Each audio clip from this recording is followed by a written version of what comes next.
بسم الله الرحمن الرحيم. الحمد لله والصلاة والسلام على رسول الله. أما بعد، رب اشرح لي صدري ويسر لي أمري واحلل عقدة من لساني يفقهوا قولي. گزشتہ درس میں توحید کے سلسلے میں کچھ باتیں ہم نے جانی تھی. مزید آج توحید کے کیا فائدے ہیں اور پھر توحید کے کیا شروط ہیں کلمہ توحید کے، انشاءاللہ آج وہ حاصل کریں گے. سب سے پہلے توحید کا فائدہ یہ ہے کہ اس کی وجہ سے انسان کو دنیا میں امن و سلامتی اور ہدایت کا راستہ ملتا ہے. دنیا میں انسان کے پاس اگر امن نہ ہو، یعنی پیس، شانتی اگر نہ ہو، ساری نعمتیں اس کے پاس ہے، پیسہ ہے، دولت ہے، بنگلہ ہے، گاڑی ہے، نوکر چاکر ہے، سب کچھ ہے اس کے پاس، لیکن امن نہیں ہے اس کے پاس، تو بیکار ہے، وہ ساری نعمتیں بیکار. تو امن بہت بڑی نعمت ہے، پیس، امن و شانتی یہ بہت بڑی نعمت ہے. ڈر، خوف اور دنگا فساد کے مقابلے میں، جیسے اللہ تبارک و تعالیٰ نے اہل مکہ کے سلسلے میں ذکر کیا، الذی اطعمہم من جوع وآمنہم من خوف. امن عطا کیا، شانتی دی ان کو، پیس دیا ان کو، من خوف، خوف سے نجات دی، ڈر خوف جو تھا اس سے ان کو نجات دی اللہ تعالیٰ نے. تو یہ امن و شانتی بہت بڑی نعمت ہے. انسان کے پاس کچھ نہ ہو لیکن صرف امن ہو تو وہ سب سے بڑی دولت ہے. اگر سب کچھ ہو لیکن امن نہ ہو تو پھر وہ ساری نعمتیں بیکار ہے، بے مزہ ہے، اس کا کوئی اسے فائدہ یا سکون ملنے والا نہیں. تو امن و سلامتی کس کو ملے گی؟ جو توحید پر ہے. سوال یہ ہو سکتا ہے کہ بھئی دیکھا جائے تو مسلمانوں میں ہی بہت زیادہ مسائل ہیں، دوسرے لوگ بڑی ہی جو نا اس سے رہتے ہیں دنیا کے اندر. تو دنیا تو ان کے لیے جنت ہے اور آخرت میں ان کے لیے جنت نہیں ہے، بلکہ اللہ تبارک و تعالیٰ نے کہہ دیا کہ ان کے اعمال کا پورا بدلہ ان کو یہاں دے دیا جائے گا، وہاں کچھ نہیں ملے گا. لیکن امن جو دلوں کو ملتا ہے وہ امن نہیں ہے. ان کو سکون کی تلاش میں پریشان رہتے ہیں، وہ لوگ بڑے بڑے بنگلوں میں رہتے ہیں، بڑی بڑی گاڑیوں میں گھومتے ہیں، لیکن سکون کے لیے بے چین رہتے ہیں کہ سکون کہاں ملے. وہ سکون نہیں ملتا جو ایک مسلمان کو، جو ایک غریب جھوپڑی میں رہنے والا ہو یا جو نا ایک مڈل کلاس کا مسلمان ہو، اس کے دل کو جو سکون ملتا ہے، نماز میں سکون ملتا ہے، قرآن مجید کی تلاوت میں سکون ملتا ہے، اللہ کا ذکر کرنے سے سکون ملتا ہے. یہ جو سکون اسے گھر میں ملتا ہے، بیوی بچوں کے ساتھ رہتا ہے تو سکون ملتا ہے. ان کے پاس سب کچھ ہو کر بھی انہیں سکون نہیں ملتا ہے.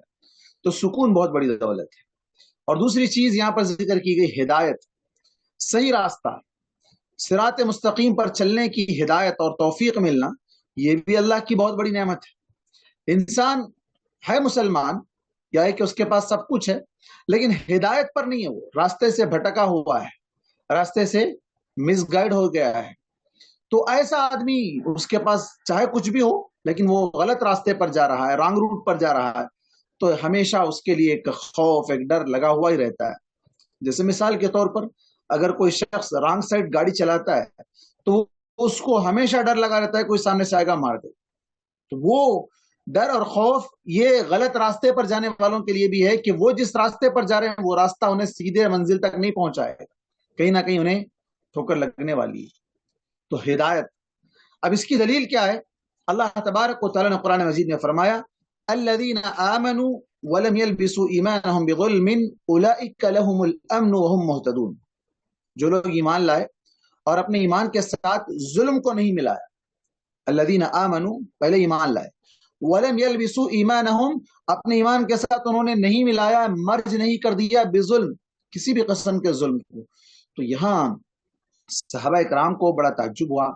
صحابہ اکرام نے کہا کہ اے اللہ کے نبی صلی اللہ علیہ وسلم، اینا لم یظلم نفسہ، اللہ کے نبی ہم میں سے ایسا کون سا انسان ہے جو اپنے آپ پر ظلم نہیں کرتا ہے؟ ہر انسان سے گناہ ہوتا ہے. تو آپ صلی اللہ علیہ وسلم نے کہا کہ نہیں، اس سے مراد وہ ظلم نہیں جو تم سمجھ رہے. اس سے مراد کون سا ظلم ہے؟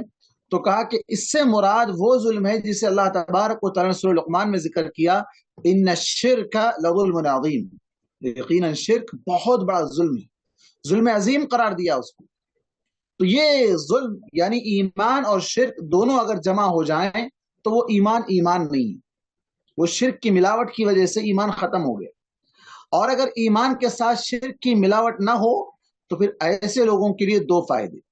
اولئک لہم الامن، اللہ تعالیٰ انہیں امن دے گا، انہیں پیس دے گا، شانتی دے گا دنیا میں بھی، اور دوسرا آخرت کے دن جب سارے لوگ پریشان ہوں گے، ہر ایک کو اپنے اپنے اعمال کی پڑی ہوگی، ہر کوئی یہاں تک کہ دودھ پلانے والی ماں اپنے دودھ پیتے بچے کو چھوڑ کر بھاگ جائے گی، ہر کوئی بھاگے گا ایک دوسرے سے. اس وقت اللہ تعالیٰ اہل ایمان کو امن عطا کرے، پیس عطا کرے گا، شانتی عطا کرے گا اللہ تبارک و تعالیٰ. وہم محتدون، دنیا میں بھی اللہ تعالیٰ انہیں سیدھا راستے پر چلائے گا اور آخرت میں بھی اللہ تعالیٰ انہیں پل صراط سے سیدھا جو ہے جنت میں پہنچا دے گا. محتدون، وہ راستہ بھٹکیں گے نہیں، مس گائیڈ نہیں ہوں گے، بالکل دنیا میں بھی سیدھے راستے پر اور جنت کی طرف بھی سیدھے راستے پر چل پڑے. تو یہ فائدہ ہے اہل ایمان کا، اہل توحید کا. ایمان کا دعویٰ تو بہت لوگ کرتے ہیں، ایمان کا دعویٰ کرنے والے بہت ہیں، لیکن توحید پر قائم. توحید کی دلیل کہاں سے ملی اس آیت میں ہم لوگوں کے لیے؟ اس آیت میں توحید کی دلیل کہاں ہے؟ اللہ تعالیٰ نے یہاں پر توحید کا لفظ تو استعمال نہیں کیا. تو دلیل اس میں یہ ہے کہ اللہ تبارک و تعالیٰ نے کہا وَلَمْ يَلْبِسُوا إِيمَانَهُمْ بِظُلْمٍ، اپنے ایمان کے ساتھ شرک نہیں ملاتے ہیں. شرک نہ ملانا توحید ہے. شرک کا ملا دینا وہ مشرک ہے آدمی، چاہے وہ اپنے آپ کو مسلمان کہے. ایسے بہت سے مسلمان ہیں جو اپنے آپ کو مسلمان کہتے ہیں اور پکا مسلمان سمجھتے ہیں، پھر اس کے باوجود بہت سے شرکیہ افعال کرتے ہیں، بہت سے شرکیہ اعمال کرتے ہیں. اللہ تبارک و تعالیٰ نے فرمایا وَمَا يُؤْمِنُ أَكْثَرُهُمْ بِاللَّهِ إِلَّا وَهُمْ مُشْرِكُونَ، بہت سے لوگ اللہ پر ایمان لانے کے دعوے دار ہیں لیکن اس کے باوجود ان کا اصل معاملہ کیا ہے؟ وہ شرک میں پڑے ہوئے ہیں. وَهُمْ مُشْرِكُونَ، اللہ نے کہا ایمان لانے کا دعویٰ کرنے کے باوجود وہ مشرک ہیں، وہ شرک کرنے والے ہیں. تو یہ شرک کرنے والوں کو دنیا میں بھی امن نہیں ملے گا، آخرت میں بھی امن نہیں ملے گا. دنیا میں بھی سیدھے راستے پر نہیں چل سکیں گے اور آخرت میں بھی سیدھے راستے سے وہ جنت تک نہیں پہنچ سکیں گے. بلکہ جیسے اللہ تبارک و تعالیٰ نے سورہ حدید کے اندر ذکر کیا، سورہ حدید میں اللہ تبارک و تعالیٰ نے منافقین کا تذکرہ کیا. منافق جو دل میں مسلمانوں کے خلاف بغض رکھتے ہیں، عداوت رکھتے ہیں، نفرت رکھتے ہیں، اسلام سے دشمنی رکھتے ہیں، اللہ کے علاوہ غیر اللہ سے محبت رکھتے ہیں، دل میں شرک کو بسائے ہوئے ہیں، ظاہر میں اپنے آپ کو مسلمان کہتے ہیں جیسے آج بہت سے مسلمانوں کا حال ہے. تو اللہ تبارک و تعالیٰ نے ان لوگوں کا تذکرہ کرتے ہوئے سورہ حدید کے اندر ذکر کیا کہ مومن لوگ جب چلیں گے تو ان کے آگے پیچھے دائیں بائیں ہر طرف سے نور ساتھ میں رہے گا، روشنی رہے گی، اس روشنی کے ساتھ وہ آگے بڑھیں گے، انہیں راستہ بھٹکنے کی ضرورت نہیں ہوگی، وہ سیدھے راستے پر چلے جائیں گے، بلکہ بہت تیزی سے گزر جائیں گے. لیکن ان کے مقابل میں وہ منافقین جو دل میں نفاق کو چھپائے ہوئے تھے، دل میں شرک میں بسے ہوئے تھے، یہ بھی صحیح وہ بھی صحیح، یہ بھی مدد کرتے وہ بھی مدد کرتے، فلاں سے بھی لے سکتے فلاں سے بھی لے سکتے. تو ایسے لوگ جنہوں نے شک میں اپنی پوری زندگی گزار دی تھی، ڈاؤٹ میں زندگی پوری گزار دی تھی، وہاں جانے کے بعد وہ اہل ایمان سے خطاب کر کے کہیں گے ارے ہم تمہارے ساتھ تھے نا بھائی دنیا میں، تو تھوڑا نور ہم کو بھی دے دو، نقتبس من نورکم، تھوڑی سی روشنی دے دو، ہم اس روشنی میں ہم بھی اس راستے کو پار کر لیں گے.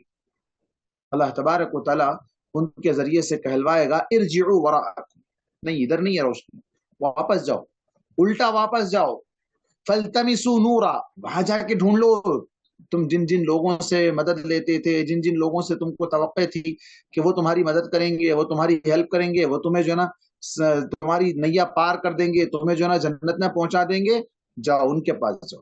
دنیا میں ایسے بہت سے لوگ ہیں جو اپنے آپ کو نورانی کہہ لیتے ہیں، نور کا جو ہے نا لقب دے دیتے ہیں، اور نہ جانے کیا کیا. ابھی اس کے بعد والا مہینہ جب آئے گا، ربیع الاول کا مہینہ آتے ہی یہ سارے پورے نور والے باہر نکل کے آتے ہیں،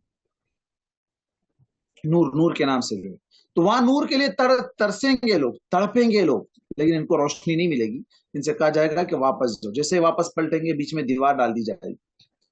فَضُرِبَ بَيْنَهُمْ بِسُورٍ لَهُ بَابٌ، ایک ایسی دیوار جس کے لیے ایک دروازہ ہوگا، اندر کا حصہ رحمت والا ہوگا، باہر کا حصہ عذاب کا ہوگا. تو یہ وہ لوگ ہیں جو شرک کرتے تھے، توحید پر قائم نہیں تھے، اللہ تبارک و تعالیٰ کو سچا معبود نہیں مانتے تھے.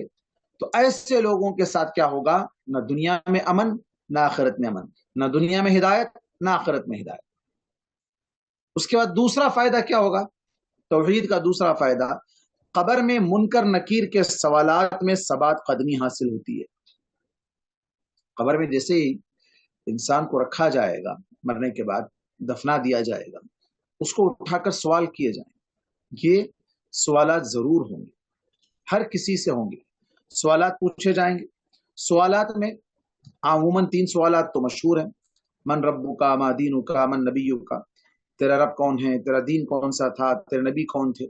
یہ سوال تو ہوگا، لیکن اس کے بعد جب یہ تینوں سوالات کے جوابات دے دے گا ایک شخص، تو اس سے پوچھا جائے گا کہ تو نے اس کو کہاں سے حاصل کیا؟ تو کہے گا کہ میں نے قرآن کو پڑھا تھا، اس کے اندر سے میں نے اس کا جواب حاصل کر لیا۔ اس کے مقابلے میں جو شخص ان 3 سوالات کے جوابات کو نہیں دے گا، وہ کہے گا کہ مجھے نہیں پتا لوگ کیا کہتے تھے، میں بھی بس ان کے ساتھ ساتھ کہہ لیتا تھا۔ تو اس آیت میں یا اس فائدے میں فائدہ نمبر 2 جو ہے وہ یہ ہے کہ قبر کے سوالات کے جوابات آسان ہو جائیں۔ اب آج کل کیا ہے، ایک شخص ہے طاہر القادری کے نام سے، بہت بڑا فتین ہے زمانے کا، تو وہ قبر پہ ٹھہر کر کلمہ پڑھاتا ہے، اور نہ جانے کیا کیا لوگ کرتے ہیں قبر پہ ٹھہر کر۔ اللہ کے نبی صلی اللہ علیہ وسلم نے ہمیں جو طریقہ بتایا ہے، آپ صلی اللہ علیہ وسلم نے کہا کہ اس کے لیے دعا کرو، وَصَلُوا لَهُ التَّثْبِيتِ، اس کے لیے ثبات قدمی کی دعا کرو۔ دعا ثبات قدمی کی دعا کرنا ہے یا دعا پڑھوانا ہے کہ پڑھو یہ جواب دو؟ جب تک لوگ وہاں ٹھہرے رہتے ہیں کوئی فرشتہ آ کے سوال کرتا ہی نہیں۔ جب وہ واپس چلے جاتے ہیں تب فرشتے آتے ہیں، اٹھاتے ہیں، بٹھاتے ہیں، بٹھا کر اسے سوال کرتے ہیں، اور وہ سوالات کے جوابات، اگر مومن رہا، توحید پر رہا، ایک اللہ کے علاوہ کسی اور کی عبادت نہیں کیا، تو وہ ایک اللہ کی اس شریعت کو جو اللہ کے نبی صلی اللہ علیہ وسلم کو دے کر بھیجی گئی تھی، اس شریعت کا جو ہے دنیا میں جو ہے نا اس پر عمل کرتا رہا، تو اس کے لیے آسانی ہے، وہ آسانی سے جواب دے دے گا۔ تو وہ شخص جو توحید پر قائم رہے گا اس کے لیے وہ سوالات کے جوابات آسان۔ قبر پہ ٹھہر کر سوالات کے جوابات پڑھانے سے وہ نہیں سنائی دے گا۔ اب اس کے لیے دلیل دے سکتے ہیں، بھی وہ حدیث میں ہے نا کہ جو ہے نا لوگ جب واپس جا رہے ہوں گے تو ان کے جوتوں کی آواز بھی سن سکتا ہے۔ حدیث میں صرف اتنا ہی کہا گیا جب وہ واپس جانے لگیں گے جوتوں کی آواز سنے گا، وہاں ٹھہر کر دعا کریں گے تو نہیں سنے۔ کیوں؟ دلیل قرآن میں ہے، اللہ تبارک و تعالیٰ نے کہا کہ تم ہر کسی کو جو چاہو جتنا چاہو نہیں سنا سکتے۔ وَمَا أَنْتَ بِمُسْمِعٍ مَّن فِي الْقُبُورِ، اللہ نے کہہ دیا کہ آپ قبر والوں کو نہیں سنا سکتے۔ اللہ تعالیٰ سنانے پر قادر ہے، جتنا سنانا ہے اللہ تعالیٰ یہ بتانے کے لیے اس کو سنائے گا کہ تیرے لوگ، تیرے چاہنے والے، تیرے رشتہ دار، تیرے نسل، تیری اولاد، یہ سب آئے تھے تجھے پہنچانے کے لیے، اس مقام پر پہنچا دیے تجھے، اب واپس جا رہے ہیں، تجھے یہاں اکیلا چھوڑ کر جا رہے ہیں۔ یہ نہیں کہ جو ہے نا اللہ تعالیٰ ان کی ساری باتیں سنائے گا، نہیں سنائے گا اللہ تبارک و تعالیٰ، اتنا ہی جتنا اللہ تعالیٰ چاہتا ہے اتنا سناتا ہے۔ اب اس کی ایک اور دلیل، اللہ کے نبی صلی اللہ علیہ وسلم غالباً غزوہ بدر میں جو ہے نا مشرکین مکہ کی لاشوں کو جو گڑھے میں ڈال دیا گیا تھا، آپ صلی اللہ علیہ وسلم وہاں کھڑے ہو کر انہیں خطاب کرنے لگے، تو لوگوں نے کہا کہ یہ لوگ کہاں سنتے ہیں؟ تو آپ صلی اللہ علیہ وسلم نے کہا دیکھو مومن کا عقیدہ کیا ہے، یہ لوگ نہیں سنتے۔ اللہ کے نبی صلی اللہ علیہ وسلم نے بھی نہیں کہا کہ یہ نہیں سن رہے ہیں یا یہ سن سکتے ہیں، بلکہ یہ کہا کہ تم سے زیادہ اس وقت سن رہے ہیں، مطلب اللہ تعالیٰ انہیں اس وقت سنا رہا ہے، اس لیے وہ لوگ اس وقت تم سے زیادہ سن رہے ہیں۔ تو قبر میں سوالات کے جوابات اس شخص کے لیے آسان ہوگے جو دنیا میں توحید پر قائم رہے گا، اللہ کے نبی کی سنت پر عمل کرے گا، دین پر چلتا رہے گا۔ اگر دین پر نہ چلے، اللہ کے نبی کی شریعت پر نہ چلے، توحید پر قائم نہ رہے، تو اس کے لیے یہ قبر کے سوالات آسان نہیں ہو سکتے ہیں۔ اللہ تعالیٰ سب کو قبر کے سوالات کے جوابات آسان کرے، اور اللہ تبارک و تعالیٰ دنیا میں جب تک رکھے توحید پر اور اللہ کے نبی صلی اللہ علیہ وسلم کی شریعت پر چلنے کی توفیق عطا فرمائے۔ تیسرا فائدہ، آخرت میں جہنم سے نجات اور جنت نصیب ہوتی ہے۔ اب اس کی دلیل، اس سے پہلے کی ایک اور دلیل جو قبر کے سوالات کے بارے میں قرآن کی آیت سے دلیل ہے۔ اللہ تبارک و تعالیٰ کا ارشاد ہے، یثبت اللہ الذین آمنوا بالقول الثابت فی الحیاۃ الدنیا وفی الآخرہ ویضل اللہ الظالمین ویفعل اللہ ما یشاء۔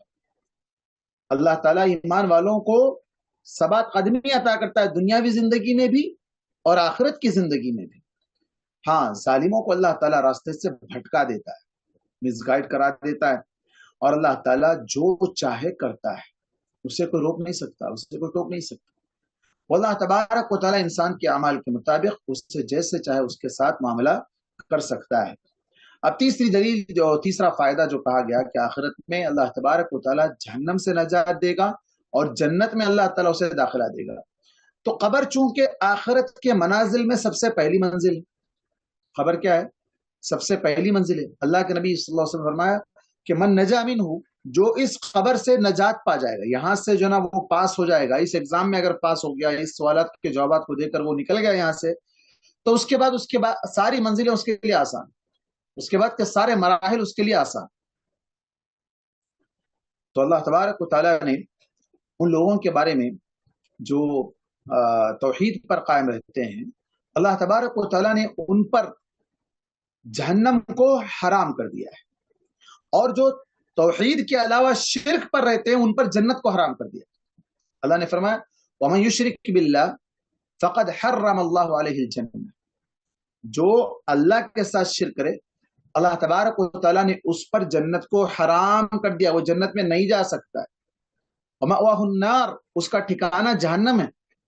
اور اس کے مقابل میں اللہ کے نبی صلی اللہ علیہ وسلم نے فرمایا فَإِنَّ اللَّهَ حَرَّمَ عَلَى النَّارِ مَنْ قَالَ لَا إِلَهَ إِلَّا اللَّهُ يَبْتَغِي بِذَلِكَ وَجْهُ اللَّهِ، اللہ تعالیٰ اس شخص پر جہنم کی آگ کو حرام کر دیا ہے جس نے اللہ کی رضا کے لیے لا الہ الا اللہ کہا، اللہ کو خوش کرنے کے لیے. لا الہ الا اللہ صرف زبان سے کہنا نہیں، اس سے پہلے بات گزر چکی ہے کہ اپنے افعال، اپنے اعمال اور دل کا پختہ یقین اللہ کے ایک ہونے پر ہو، اللہ کو ہی اکیلا معبود مانے، اس کے ساتھ کسی کو شریک نہ کرے. ایک اور حدیث میں اللہ کے نبی صلی اللہ علیہ وسلم نے فرمایا ما من عبد قال لا الہ الا اللہ ثم مات على ذلك الا دخل الجنہ. صحیح مسلم کی روایت ہے. پہلی حدیث تھی جس کے اندر یہ کہا گیا کہ اس پر جہنم حرام کر دی گئی، جہنم کی آگ اس کو ٹچ نہیں کر سکتی ہے جو توحید پر مرے گا. اور دوسری حدیث میں یہاں صلی اللہ علیہ وسلم نے کہا کہ جو کوئی بندہ لا الہ الا اللہ کہا اور مرتے دم تک ما من عبد یموت ثم مات علی ذلک، اسی پر اس کی موت آئی، مطلب توحید پر پوری زندگی قائم رہا یہاں تک کہ توحید پر ہی اس کا انتقال ہوا، اس کی وفات ہوئی، تو آپ صلی اللہ علیہ وسلم فرمایا دخل الجنہ، وہ بندہ جنت میں داخل ہوگا، وہ بندہ جنت میں داخل ہوگا. اب مسئلہ یہ ہے کہ جنت میں کیسے داخل ہوگا؟ پہلے مرحلے میں داخل ہوگا، اول وہلہ میں داخل ہوگا، یا بعد میں جائے گا؟ یہ اللہ کی مرضی ہے، اللہ کی مشیت پر اس کا معاملہ ڈیپینڈ ہے. اللہ چاہے تو اسے پہلے مرحلے میں جنت میں داخل کر دے، یعنی ڈائریکٹ جنت میں داخل کر دے، یا اللہ تبارک و تعالیٰ اگر وہ بندہ کوئی گناہ کیا ہوا ہے تو اس کے گناہوں کی سزا دے کر اللہ تعالیٰ اسے جنت میں داخل کر دے، لیکن جائے گا وہ جنت میں، لیکن جنت میں جائے گا جس نے شرک نہیں کیا، گناہ کیا، گناہ اللہ تبارک و تعالیٰ سے توبہ کیا تو اللہ تعالیٰ توبہ قبول کرنے والا ہے، وہ تواب ہے. اللہ تعالیٰ اس کی توبہ کو قبول کر کے اسے بغیر سزا دیے کہ بھی جنت میں داخل کر سکتا ہے، بلکہ اس کے گناہوں کو اس کی نیکیوں میں بدل سکتا ہے، اور اس کے لیے نیکیوں میں اضافہ کا باعث بنا کر اسے جنت میں ڈائریکٹ پہنچا سکتا ہے. لیکن اگر چاہے اللہ تبارک و تعالیٰ اسے سزا دینا تو پھر سزا بھی دے سکتا ہے، سزا دے کر اللہ تبارک و تعالیٰ پھر اسے جنت میں داخل کرے گا، جیسے کہ یہاں کہا گیا دخل الجنہ، وہ جنت میں جائے گا. تو آج کے درس میں توحید کے اس باب میں ہم نے 3 فائدے پڑھے. کون ذکر کریں گے اس کو؟ توحید کے 3 فائدے. توحید کے 3 فائدے ہیں: امن، توحید کو توحید کو پانے سے امن حاصل ہوتا ہے، ہدایت، اور خبر میں منکر نکیر کے سوالات پر آسانی ہوتی ہے، اور جہنم سے نجات اور جنت میں داخل ہو جاتے ہیں. شاباش. دلیل کون دیں گے اس کی؟ پہلے فائدے کی دلیل کیا ہے، دوسرے فائدے کی دلیل کیا ہے؟ کیونکہ ہم جب بھی بات کرتے ہیں تو دلیل سے بات کرنا چاہیے. تو ابھی ہم نے دلائل بھی آپ کے سامنے رکھی، قرآن کی آیات ہے، احادیث ہے، تو دلیل کے ساتھ میمونہ کے علاوہ کوئی اور جواب دیں جو بتائیں کہ دلیل کیا ہے. پہلے فائدے کی دلیل کہ اللہ تبارک و تعالیٰ امن عطا کرتا ہے، ہدایت عطا کرتا ہے، اس کی دلیل کیا ہے؟ دلیل کس کو کہتے ہیں؟ Proof, authentic proof. جو بات ہم نے کہی ہے کہ اللہ تعالیٰ اہل ایمان کو، توحید والوں کو اللہ تبارک و تعالیٰ امن دے گا، امن کی دلیل کیا ہے؟ پیس کی دلیل کیا ہے کہ اللہ تعالیٰ اہل ایمان کو امن عطا کرے گا. 2-3 مرتبہ میں نے دہرایا اس دلیل کو.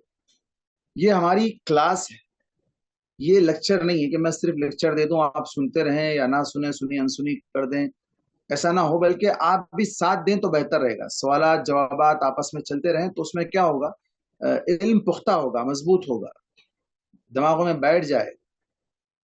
سنے تھے اور اس کے بعد کلاس ختم ہو گئی، پھر پوچھے کیا پڑھا ہے، بس ایسی چند باتیں کچھ سن لیے تھے، ختم. ایسا نہ ہو. جیسے جمعہ کا خطبہ سنتے ہیں، سن کے آگے وہاں سوال جواب نہیں ہو سکتا ہے،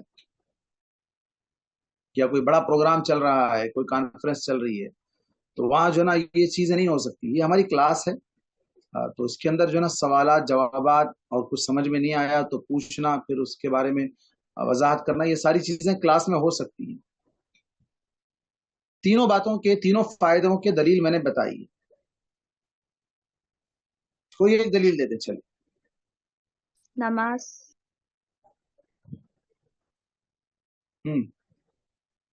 نماز، نماز کی کہاں بات آ گئی اس میں؟ نہیں ہے کوئی جواب دینے والے؟ سورہ لقمان کی اس میں سورہ لقمان میں اللہ تعالیٰ نے فرمایا ہے کہ سب سے بڑا ظلم شرک ہے، اور شرک جو شرک نہیں کرتے وہ توحید پر ہے، اور جو توحید پر ہے وہ امن والے ہیں.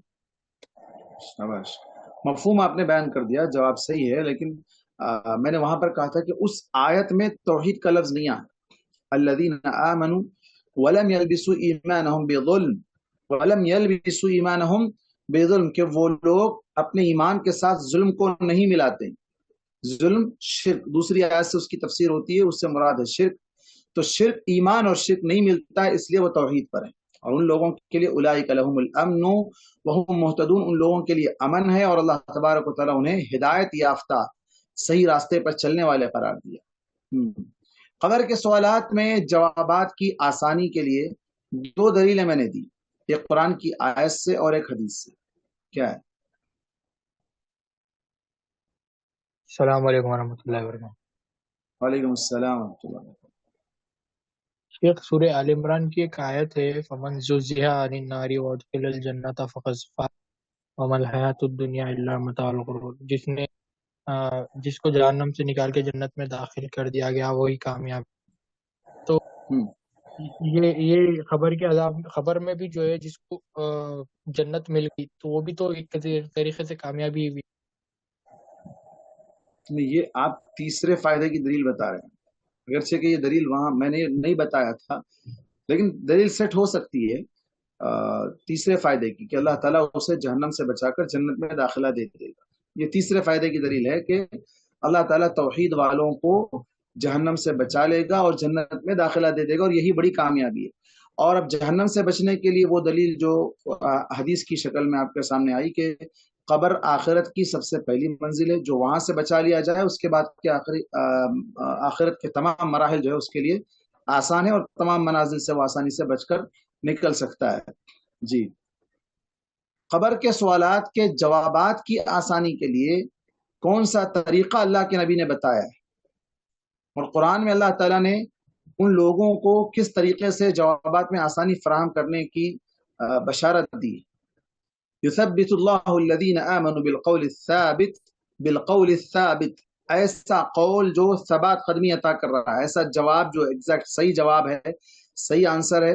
بالقول الثابت فی الحیات الدنیا وفی الآخرہ، دنیا میں بھی اور آخرت میں. اور آخرت کی پہلی منزل قبر ہے، وہاں اللہ تبارک و تعالیٰ ثبات قدمی عطا کرتا ہے. ثبات قدمی مطلب اللہ تبارک و تعالیٰ وہاں صحیح جواب دینے کی توفیق دیتا ہے. یہ بھی اللہ کی توفیق سے ممکن ہے، ورنہ کوئی انسان کتنا بھی بڑا جو ہے اطاعت گزار عمل کرنے والا رہ کر وہ اگر غرور میں آ گیا، فخر میں آ گیا، میرا عمل میرے لیے کافی ہے، اللہ کی مدد کی مجھے ضرورت نہیں ہے، تو ایسا آدمی دھوکے میں ہے، ایسا آدمی دھوکے میں ہے. ہمیں تو دعا کرنے کی ہر نماز میں فتنۃ القبر، فتنۃ القبر اور فتنۃ المسیح الدجال، قبر کے فتنے سے بچا لیں. قبر کا فتنہ کیا ہے؟ یہی کہ سوالات کے جوابات اگر انسان نہ دے سکے تو اس کے لیے وہ آزمائش ہے. قبر کے سوالات کے جوابات اگر دے دے تو وہاں سے وہ کامیاب ہو کر آگے جا سکتا ہے. اچھا، کوئی سوال اس کے اندر کسی کا توحید سے ریلیٹڈ اور اس کے فوائد اور اس کے نقصانات سے تعلق رکھنے والا کوئی سوال نہیں ہے؟ کسی کا کوئی سوال؟ السلام علیکم مل صاحب. وعلیکم یہ السلام. 3 سوالوں کے علاوہ کچھ اور بھی دوسرے سوالات رہتے ہیں نا؟ یہ 3 ہی سوالات رہتے جو خبر میں ہوتے سو فرشتوں سے. 3 سوالات کے بعد چوتھا سوال میں نے بتایا کہ اگر کوئی شخص ان سوالات کے جوابات دے دے گا تو اس سے کہا جائے گا کہ یہ تم نے کہاں سے حاصل کیا، کیسے تمہیں اس کا پتہ چلا؟ تو وہ بندہ کہے گا کہ میں نے قرآن مجید کی تلاوت کی تھی، قرآن مجید کو میں نے پڑھا تھا، وہاں سے مجھے معلوم ہوا. قرآن مجید کو پڑھنے سے اور دین پر چلنے سے مجھے اس کے سوالات کے جوابات معلوم ہوئے. دوسرا شخص وہ جو جوابات نہیں دے گا وہ تو پہلے ہی کہہ دے گا، ہر سوال کے جواب میں کہہ دے گا لا ادری، ہاں مجھے نہیں معلوم کیا ہے اس کا جواب. تو پہلے ہی وہ ہتھیار ڈال دے گا اور کہہ دے گا کہ مجھے نہیں معلوم. تو یہی 3 سوالات ہوں گے، اور 3 سوالات کے بعد چوتھا سوال، ان 3 سوالوں کے جوابات کہاں سے ملے یہ سوال ہوگا. اس سے ہٹ کے کوئی اور سوال نہیں ہوگا، کیونکہ یہ بنیاد ہے. اس کو جو ہے نا 3 اصول ثلاثہ، عربی زبان میں اس کو اصول مطلب بیس، اصول ثلاثہ 3 بنیادی چیزیں کہی گئی. اور یہی 3 چیزیں جس کے اندر توحید، رسالت اور اللہ تبارک و تعالیٰ، اللہ کے نبی صلی اللہ علیہ وسلم کی رسالت اور دین، یہ 3 چیزیں، جو شخص ان 3 چیزوں پر عمل کرے گا دنیا میں اس کے لیے وہ چیزیں آسان ہوگی. ٹھیک. آپ کیا مطلب، آپ کا سوال کا کیا مطلب ہے؟ کوئی اور سوال سے مطلب کون سا سوال؟ نہیں پتا نہیں، مگر میں یہ جاننا چاہ رہی تھی کہ 3 سوالات کے بعد کا بھی سوال جیسے جو ہے 3 سوالات کرتے ویسا بھی چوتھا سوال بھی ہے کیا وہ، بلکہ تو یہ قرآن سے ریلیٹڈ رہے گا. ہاں، یہ سوال کہ تم کو یہ جوابات کہاں سے ملے، جو صحیح جواب دے دے گا اس سے پوچھا جائے گا کہ تمہیں کیسے معلوم ہوا. تو کہے گا کہ میں قرآن کو پڑھا تھا، قرآن میں سمجھ کر اس کو پڑھ کر اس کے مطابق عمل کرنے سے مجھے معلوم ہے. جی. تو قرآن پڑھنے ہی سے یہ چیزیں، قرآن مطلب قرآن صرف قرآن نہیں ہے، اس کا مطلب حدیث نہیں چھوٹی گئی، حدیث قرآن اور حدیث دونوں چیزیں شامل ہے. کیونکہ اللہ کے نبی صلی اللہ علیہ وسلم کی موافقت نہ کرے، آپ صلی اللہ علیہ وسلم کی اتباع نہ کرے تو وہ شخص اللہ کے نبی کے بارے میں کیسے جواب دے گا؟ بلکہ ایک اور حدیث میں یہ بھی آتا ہے کہ وہاں اللہ کے نبی صلی اللہ علیہ وسلم کا چہرہ دکھایا جائے گا. یہ کون ہے؟ جانتے ہو اس آدمی کو یہ کون ہے؟ اب سوچنے والے اس زمانے میں 1400 سال پہلے شاید نہیں سوچے ہوں گے کہ بھائی یہ قبر میں کیسے جو ہے نا شکل دکھائی جا سکتی ہے. آج کل کے دور میں تو ویڈیو ہے اور جو ہے نا کیا کہتے ہیں اس کو، مختلف ٹیکنالوجیز آ گئی ہیں جس کے ذریعے سے یہ ساری چیزیں، انسان اس کا انکار نہیں کر سکتا لیکن اس کے باوجود انکار کرتا ہے. اس کے باوجود مسلمان قبر کے سوالات کے جوابات کا انکار کرتا ہے، قبر کے عذاب کا انکار کرتا ہے. لیکن وہ 1400 سال پہلے ایمان لانے والوں نے اس بات پر ایمان لایا تھا کہ یہ یقیناً قبر میں عذاب ہوگا، قبر کے سوالات ہوں گے، قبر میں انسان کو آزمایا جائے گا. وہاں وہ شخص اللہ کے نبی صلی اللہ علیہ وسلم کی جب شکل دکھائی جائے گی تو مومن رہے گا تو فوراً کہہ دے گا کہ اللہ کے نبی ہے.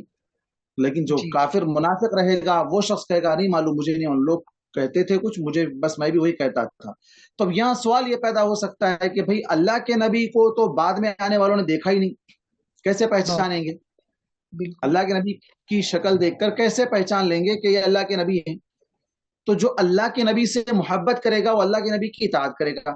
جو اطاعت کرے گا اس کے سامنے اللہ کے نبی صلی اللہ علیہ وسلم کی سیرت، آپ صلی اللہ علیہ وسلم کی بایوگرافی، ساری چیزیں سامنے رہے گی کہ آپ کا حلیہ کیسا تھا، آپ کی شکل کیسی تھی، آپ کی داڑھی کیسی تھی، آپ کے دانت کیسے تھے، آپ کی ہائٹ کیا تھی، آپ کا رنگ کیا تھا، یہ ساری چیزیں. تو وہ جب انسان اللہ کے نبی کی محبت میں جس طرح آگے بڑھتا جائے گا، جس طرح اطاعت کرتا جائے گا، اس کے لیے وہ چیزیں آسان ہوتی جائیں گی.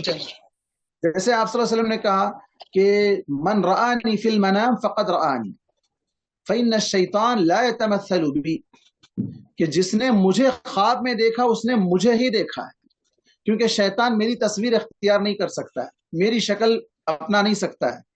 اب خواب میں کوئی شخص قیامت تک آنے والا کوئی بھی شخص دیکھ سکتا ہے، لیکن اب یہ آگے آپ صلی اللہ علیہ وسلم نے یہ بھی کہہ دیا من کذب علی متعمدا فلیتبوأ مقعدہ من النار، جو مجھ پر جھوٹ باندھے وہ شخص اپنا ٹھکانہ جہنم میں بنا لے. خواب میں نہیں آئے، کچھ اور دیکھا اور کہہ دیا کہ میں آج اللہ کے نبی کو خواب میں دیکھا، آ کے بولے ایسا یہ کرو، بولے اتنے بار پرنٹ کرا کے بانٹو، بولے اتنے بار وہ کرو، بولے اتنے بار یہ پڑھو، بولے اتنے بار وہ پڑھو، بولے ایسا تو اللہ کے نبی نے زندگی میں بھی نہیں کہا، خواب میں آ کے کیوں کہیں گے؟ اور دوسری بات، شریعت مکمل ہو گئی اسی وقت. اگر اللہ کے نبی کسی کے خواب میں آتے بھی ہیں، اللہ کے نبی صلی اللہ علیہ وسلم نے خود کہا کہ میں خواب میں آیا تو ضرور میں ہی آؤں گا، لیکن میری شکل شیطان اختیار نہیں کر سکتا ہے. لیکن آپ نے یہ نہیں کہا کہ آ کے کوئی نیا پیغام دینا ہے. دین تو مکمل ہو گیا، دین کمپلیٹ ہو گیا، نہ اب اس میں اضافہ کرنے کی ضرورت ہے نہ اس میں کم کرنے کی ضرورت ہے. تو اگر کوئی شخص اس طرح کا دعویٰ کرتا ہے تو اس کا خواب جھوٹا ہے. اگر وہ جھوٹا ہے تو پھر آپ صلی اللہ علیہ وسلم نے کہا دیا کہ اس کا ٹھکانہ جہنم ہے. تو اس لیے جو شخص اللہ کے نبی صلی اللہ علیہ وسلم کو، جیسے بہت سے لوگوں نے یہاں پر بھی ہندوستان میں ایسے کئی لوگ ہیں جو دعویٰ کر دیتے ہیں کہ ہمارے اللہ کے نبی جو نا خواب میں آئے تھے، ایسا بولے تھے، ویسا بولے تھے، یہ کرنا بولے، وہ کرنے بولے، تو یہ سب جو نا جھوٹی باتیں ہیں. تو اس واقعے سے یا اس خواب کی دلیل سے یہ دلیل ملتی ہے کہ جو شخص اللہ کے نبی کی اطاعت کرتا ہے، آپ صلی اللہ علیہ وسلم کے دین پر چلتا ہے، شریعت کو فالو کرتا ہے، اللہ کے نبی اسے جب خواب میں دکھ سکتے ہیں تو قبر میں جب اسے دکھایا جائے گا تو وہ بڑی آسانی سے پہچان سکتا ہے. اور کوئی سوال؟ شیخ، قبر ہر انسان کو، نیک اور برے انسان کو جو ہے دباتی پہلے بول کے بولتے. جی جی، دبوچتی ہے قبر، چاہے نیک رہو چاہے کچھ بھی رہو، ہر انسان کے لیے وہ اللہ تبارک و تعالیٰ نے دوسرے الفاظ میں آپ یہ کہیں گے کہ ڈیفالٹ سسٹم جو نا اللہ نے رکھ دیا ہے، کسی کو نہیں چھوڑا. یہاں تک کہ حضرت سعد رضی اللہ عنہ، جن کے جنازے میں 70,000 فرشتے غالباً شریک تھے، ہاں، جن کو فرشتوں نے غسل دیا تھا، غسیل الملائکہ جنہیں کہا جاتا ہے، تو ان کے بارے میں کیا کہا گیا کہ اگر کوئی بچتے تو سعد بچتے، لیکن وہ بھی نہیں بچے. ان کو بھی قبر میں اس طرح دبوچا گیا ہے، پوری مطلب اس طرح دبا دیا گیا کہ ادھر کی ہڈیاں ادھر، ادھر کی ہڈیاں ادھر. یہ تو عذاب نہیں ہے، یہ عذاب کی شکل نہیں. عذاب جو کنٹینیو ہوتا رہے، اس کے بعد ایک بار کر کے چھوڑ دیا نہیں گیا، اس کے بعد بار بار ہوتا رہے. اب یہ جیسے کہ اہل ایمان کے بارے میں کہا گیا کہ جب وہ سوالات کے جوابات دے دے گا، اس کے لیے بستر لگایا جائے گا، اس کے لیے جنت کی کھڑکی کھول دی جائے گی، حد نگاہ تک اس کی قبر کو پھیلا دیا جائے گا.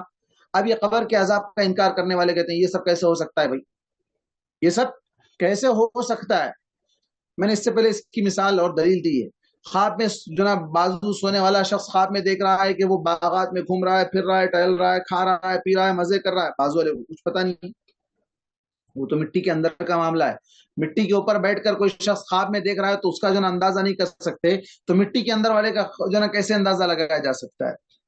وہ اللہ تبارک و تعالیٰ اس عالم کو عالم برزخ، ایک الگ عالم ہے، ایک الگ دنیا ہے. وہ جیسے ماں کے پیٹ میں بچہ رہتا ہے، دنیا میں آنے سے پہلے، اس ورلڈ میں آنے سے پہلے ماں کا پیٹ اس کے لیے ایک بہت بڑا ورلڈ ہے، اس کے لیے وہی دنیا ہے، وہ اس کو ہی دنیا سمجھتا ہے. اس سے باہر نکلنا اس کے لیے ناممکن سمجھتا ہے، اور کوئی دنیا ہے اس کے تصور میں بھی نہیں آتا ہے، وہی دنیا سمجھتا ہے.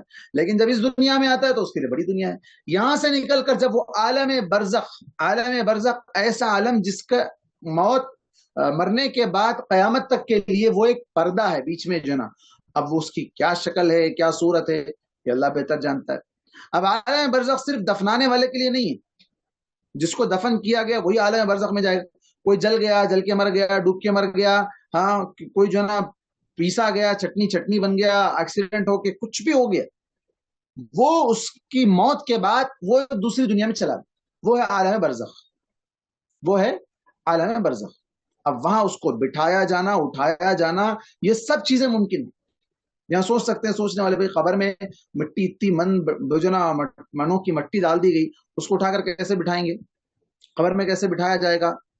جبکہ حدیث میں یہ بھی آتا ہے، اللہ کے نبی صلی اللہ علیہ وسلم نے کہا کہ نیک بندہ جو ہے جب اس کو اٹھایا جائے گا تو اسے ایسا فیل ہوگا کہ ابھی سورج غروب ہو رہا ہے اور اس کی عصر کی نماز چھوٹ گئی ہے. وہ کہے گا کہ مجھے چھوڑو، مجھے عصر کی نماز پڑھنا ہے. تو اس سے کہا جائے گا کہ یہ وہ جگہ نہیں ہے جہاں تم کو نماز پڑھنا ہے، نماز پڑھنے کا معاملہ اب ختم ہو گیا، تمہارے اعمال کا دفتر بند ہو گیا، اب یہ جگہ یہاں سے تمہارا جو نا حساب ہے، تمہیں اس نیکیوں کا بدلہ ملے گا، یا جو نا جو تم نے کیا اس کا تم کو جو ثواب ہے وہ ملے گا. تو وہاں اس شخص کو اٹھ کر نماز پڑھنے کا جو نا سوچنا، یا یہ کہ وہاں سورج ڈوبتا ہوا اسے دکھائی دینا یا ایسا محسوس ہونا، یہ ساری چیزیں اس عالم کی، جس کو اس عالم میں محسوس نہیں کیا جا سکتا ہے. جس طرح ماں کے پیٹ میں رہنے والے کے عالم کو اس دنیا میں محسوس نہیں کیا جا سکتا. ہر ایک الگ الگ لیول ہے.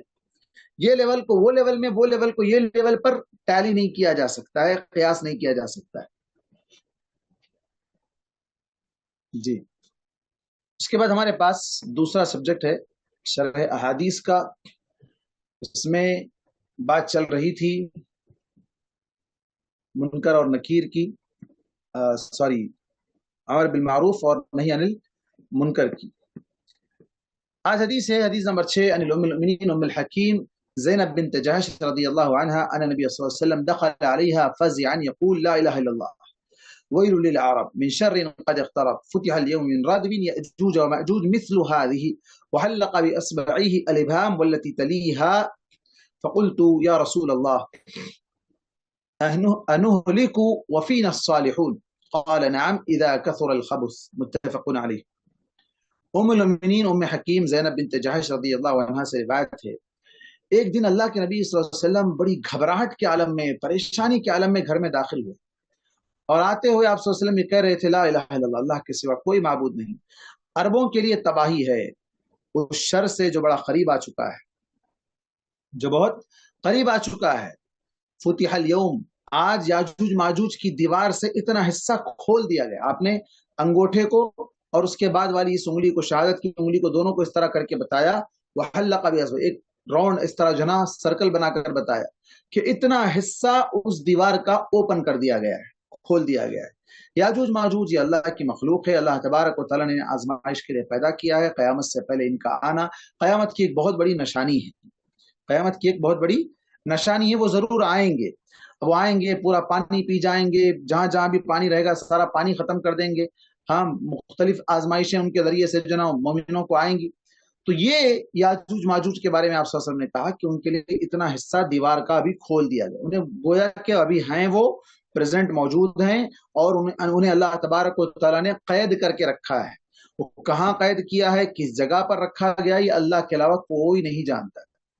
جس طرح دجال کو بھی، دجال کے بارے میں بھی کئی ایک احادیث ہیں دجال کے بارے میں کہ وہ بھی دنیا میں ہی ہے، ایسا نہیں کہ پیدا ہونے والا ہے بلکہ پیدا ہو چکا ہے، وہ ہے دنیا کے اندر، لیکن اسے اللہ تبارک و تعالیٰ نے قید کر کے رکھا ہے. وہ نکلے گا، وہ آئے گا تو فتنہ مچائے گا. اللہ تعالیٰ اس کے فتنے سے ہم کو اور ہماری نسلوں کو محفوظ رکھے.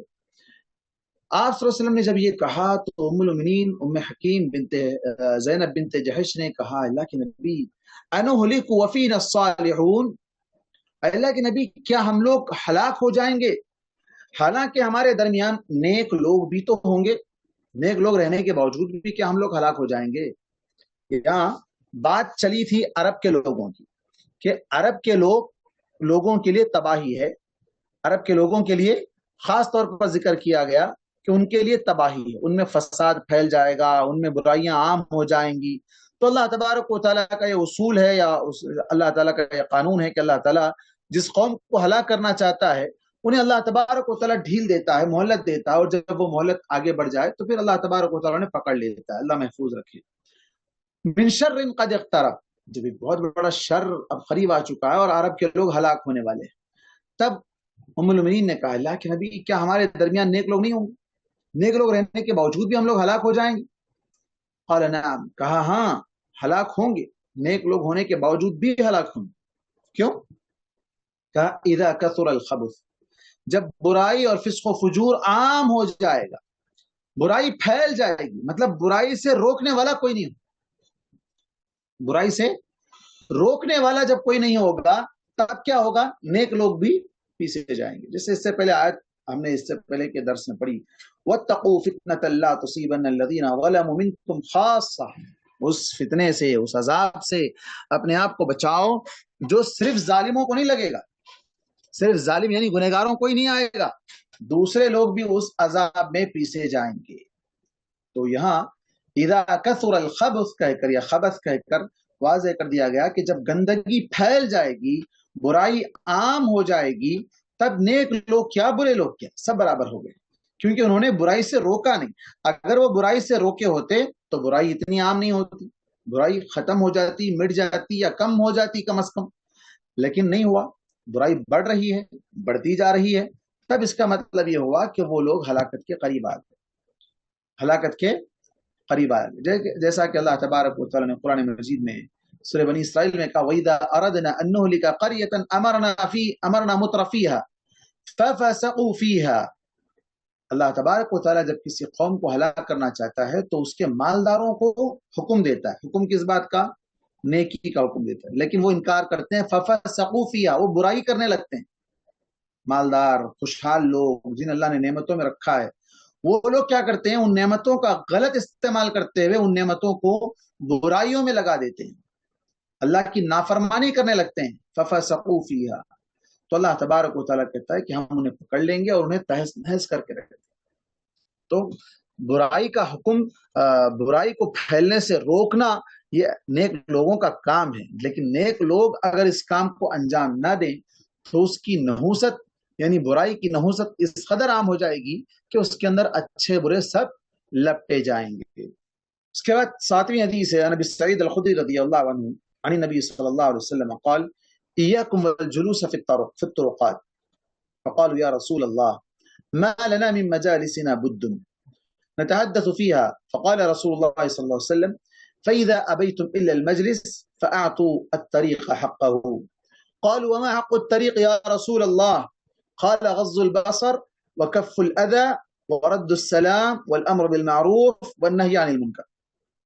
حضرت ابو سعید خدری رضی اللہ عنہ سے روایت ہے، صحیح بخاری اور صحیح مسلم کی یہ روایت ہے. نبی کریم صلی اللہ علیہ وسلم نے فرمایا راستوں میں بیٹھنے سے بچو. راستے میں، روڈ پر، سڑک کے کنارے پر یا چوراستوں پر کھڑے ہونے بیٹھنا. اب یہاں بیٹھنے سے روکا گیا، کھڑے ہو سکتے نہیں، کھڑے ہو یا بیٹھنا ہو دونوں چیزیں ہیں. راستے میں اس طرح جو ہے نہیں ٹھہرنا چاہیے یا نہیں بیٹھنا چاہیے. صحابہ نے عرض کیا اللہ کے رسول ہمارے لیے وہاں بیٹھنے بغیر کوئی چارہ ہی نہیں ہے. اب یہ بات کیوں کہی؟ اس زمانے میں ہوٹلز نہیں تھے، اس زمانے میں اس طرح کے جو نا سسٹم نہیں تھے کہ جہاں لوگ جمع ہوں، وہاں پر ان کا جو نا کوئی اسمبلی پوائنٹ ہو، وہاں پر سب جمع ہو کر جو نا بات چیت کریں. ایسا کوئی سسٹم نہیں تھا. خیر خیریت پوچھیں، ایک دوسرے کے مسائل حل کریں. چونکہ مسجد جہاں دین کی بات کرنا ہے، دنیا کی بات نہیں کرنا ہے. اب دنیا کی بات کرنے کے لیے کہاں جمع ہو؟ تو راستے میں ٹھہرے ٹھہرے جاتے جاتے گھر کے بارے میں، خاندان کے بارے میں، انہیں ایسا کرا وہ کرا یہ کرا، جو بھی ہوا بزنس کے بارے میں آپس میں بات کرنے کے لیے وہی جگہ تھی لوگوں کے پاس. گھر تو چھوٹے چھوٹے تھے، ایسا نہیں کہ سب کو بلا کر گھر میں بٹھا کر بات کی جائے. مہمان خانہ، دیوان خانہ، ڈرائنگ روم، یہ سب چیزیں تو اس وقت تھی نہیں. تو راستوں میں بیٹھنے سے بچو. تو صحابہ نے کہا اللہ کے نبی یہ تو ممکن نہیں ہے، چونکہ ہمارے لیے اس کے علاوہ کوئی راستہ ہے ہی نہیں کہ اور کہیں جا کے بیٹھے ہم وہیں بیٹھ کر بات کر سکتے ہیں. تو آپ صلی اللہ علیہ وسلم نے فرمایا اگر تم ایسا ضروری سمجھتے ہو کہ وہیں بیٹھنا ہے تو پھر راستے کا حق ادا کرو، راستے کا حق ادا کرو. انہوں نے پوچھا اللہ کے رسول راستے کا حق کیا ہے؟ تب آپ صلی اللہ علیہ وسلم نے فرمایا نگاہوں کو نیچے رکھو. وہاں سے خواتین گزر رہی ہوں گی، وہاں سے کوئی بھی گزر رہے ہوں تو آپ کا کام ہر ایک کو آنے جانے والوں کو تاکنا، دیکھنا، جھانکنا یہ کام نہ ہو، بلکہ نگاہ کو نیچے رکھو. تکلیف دہ چیزوں کو راستے سے ہٹانا. راستے میں تم بیٹھے، راستے میں لوگوں کو تکلیف ہو رہی، دیکھ رہے ہیں، ہنس رہے ہیں، ویڈیو بنا رہے ہیں، آج کل تو تماشا کر رہے ہیں، لیکن کوئی جو نا اس تکلیف دہ چیز کو ہٹانا نہیں چاہتا. تکلیف دینے والی چیز چاہے وہ گندا پانی ہو، چاہے وہ گڈھا ہو، چاہے وہ کانٹے ہو، چاہے وہ کوئی بھی چیز ہو جس سے دوسروں کو تکلیف ہو رہی ہے، تو اس کو ہٹانا ہر مسلمان کا کام ہے. بلکہ ایمان کا سب سے کم ترین درجہ، ادنا درجہ، لویسٹ لیول کیا کہا آپ صلی اللہ علیہ وسلم نے؟ اماطۃ الاذی عن الطریق. ادنا درجہ، سب سے نچلا درجہ راستے سے تکلیف دہ چیز کو ہٹا دینا. اب ہمارے مسلمانوں کا حال یہ ہے کہ راستے سے تکلیف دہ چیز ہٹانا تو دور کی بات، الٹا لا کے تکلیف کی چیزیں پورے راستے پہ ڈالتے. گھر کا پورا کچرا، گھر کی پوری غلاظت، گھر کا پورا پانی نہ لایا تو پورا گلی میں روڈ پہ بہتا رہے. گاڑی دھونا ہے وہیں دھونا ہے، گھر کا پورا آنگن دھونا ہے وہیں دھونا ہے، گھر کا پورا کچرا ڈالنا ہے وہیں ڈالنا ہے، گھر کے سامنے ہی ڈالنا ہے. اور گھر کے اندر ہماری جتنی جگہ ہے اس سے آگے بڑھ کے ہمارے چبوترا بنانا ہے، اس کے جنہیں سیڑھیاں بنانی ہیں، گیٹ آگے ہٹا کے بنانا ہے. روڈ پہ، راستے پہ تکلیف دہ چیز ہم رکھ رہے ہیں. پارکنگ روڈ پہ، ہماری روڈ ہے، پوری لائن سے پارکنگ کر دو یہاں سے وہاں تک. اب اس کے بعد جانے والوں کے لیے مشکل، آنے جانے والوں کے لیے تکلیف، لڑائی جھگڑے. یہ آج کے مسلمان کا حال ہے. ادنا درجہ تھا کہ تکلیف دہ چیز ہٹا دیتا، لیکن ادنا درجہ بھی نہیں ہے آج کے مسلمان میں. الٹا یہ ہے کہ وہ تکلیف دہ چیز لا کے ڈالتا ہے. آپ صلی اللہ علیہ وسلم نے ایک آدمی کے بارے میں کہا کہ ایک ٹہنی جو لوگوں کو تکلیف دے رہی تھی اس نے اس کو توڑ کر پھینک دیا، اللہ تعالیٰ اس کی اس ادا کو پسند کر کے جنت میں داخل کر دیا۔ ایک گنہگار کو ایک راستے میں ایک لکڑی کی کانٹی یا کوئی چیز اس طرح جو ہے نا راستے میں آڑے بن رہی تھی، بیچ میں آ رہی تھی، اس کو جو ہے نا ڈسٹرب کر رہی تھی آنے جانے والوں کو، تو اس نے کیا کیا، توڑ دیا، توڑ کے اس کو جو ہے نا اٹھا کے بازو پھینک دیا۔ بس اتنا چھوٹا عمل اللہ کو پسند آیا، کیوں؟ گزرنے والوں کو تکلیف ہو رہی۔ اور آج ایسے لوگوں کے بارے میں ہم کیا کہیں جو الٹا جو ہے نا راستے میں جو ہے نا ساری چیزیں لا کے ڈال دیتے ہیں، کھڑا کر دیتے ہیں، پارکنگ کر دیتے ہیں، گھر میں کچھ چھوٹا موٹا فنکشن ہوا، پورا خنات مار کے پوری گلی پیک، راستہ بند، جاؤ ادھر سے گھوم کے آؤ، کہاں سے آتے ہو، ادھر سے نہیں جانا، نعوذ باللہ۔ یہ کون سا اسلام ہے؟ یہ کون سا طریقہ ہے؟ غیروں کے پاس بھی یہ چیز نہیں دیکھی جاتی جو مسلمانوں کے پاس دیکھی جاتی ہے۔ تو راستے کا حق، تکلیف دہ چیز کو ہٹا دینا، نگاہ کو نیچے رکھنا۔ تیسرا حق رد السلام، سلام کا جواب دینا۔ کوئی سلام کر رہے ہیں، آپ ٹھہرے ہوئے راستے میں، آپ کا کام ہے سلام کا جواب دینا۔ والامر بالمعروف والنہی عن المنکر، یہ بنیادی بات جو اس ٹائٹل سے، ہمارے اس ٹاپک سے تعلق رکھتی ہے کہ بھلائی کا حکم دینا، برائی سے روکنا۔ راستے میں کھڑے ہو گئے، جو کر رہا کرنے دو، اپنے کو کیا کرنا، نہیں، کوئی غلط کر رہا ہے اس کو روکنا۔ کیسے روکنا؟ ہم نہیں روک سکتے، اس سے پہلے بات گزر چکی ہے، وہ بھی کیسے روکنا ہے وہ بھی بات گزر چکی ہے، کہ اس کو روکنے کا طریقہ یہ ہے کہ آپ ہاتھ سے روک سکتے ہیں تو ہاتھ سے روکنا، ہاتھ سے نہیں روک سکتے ہیں تو زبان سے روکنا، زبان سے نہیں روک سکتے ہیں تو دل میں برا جاننا، لیکن وہ بھی نہیں، چھوڑو اپنے کو کیا کرنا ہے، جو جیسے کر رہا کر لینے دو، جو کر رہا جیسے کر رہا کرنے دو۔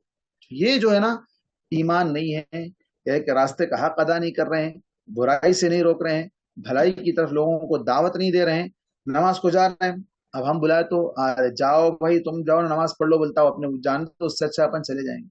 نہیں، کبھی لے کر جانے کی کوشش کرو، اچھے طریقے سے بولو، تانا مت دو، برا جھڑکیاں مت دو، اس کی حقارت، اس کو حقیر نگاہوں سے مت دیکھو، اچھے طریقے سے اگر بلاؤ ہو سکتا ہے کہ وہ آ جائے۔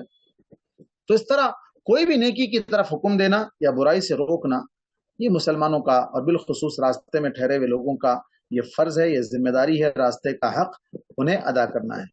اگر نہیں کر رہے ہیں تو اس کا مطلب یہ ہے کہ وہ اس جگہ جس جگہ بیٹھنے سے منع کیا گیا ہے وہاں بیٹھ کر لوگوں کو، یا تو اب سیدھی بات ہے، جب بھلائی کی طرف دعوت نہیں دیں گے، برائی سے نہیں روکیں گے تو کریں گے کیا؟ پھر وہاں ٹھہر کر آنے جانے والوں کو گھورتے رہیں گے، دیکھتے رہیں گے، ہنسی مذاق ہوتا رہے گا، ہاں، یا پھر یہ ہے کہ جو ہے نا خواتین گزر رہی ہیں تو ان کو جو ہے نا دیکھتے رہیں گے۔ جب خود دوسروں کو نہیں روکیں گے تو اس برائی میں خود ہی ملوث ہو جائیں گے۔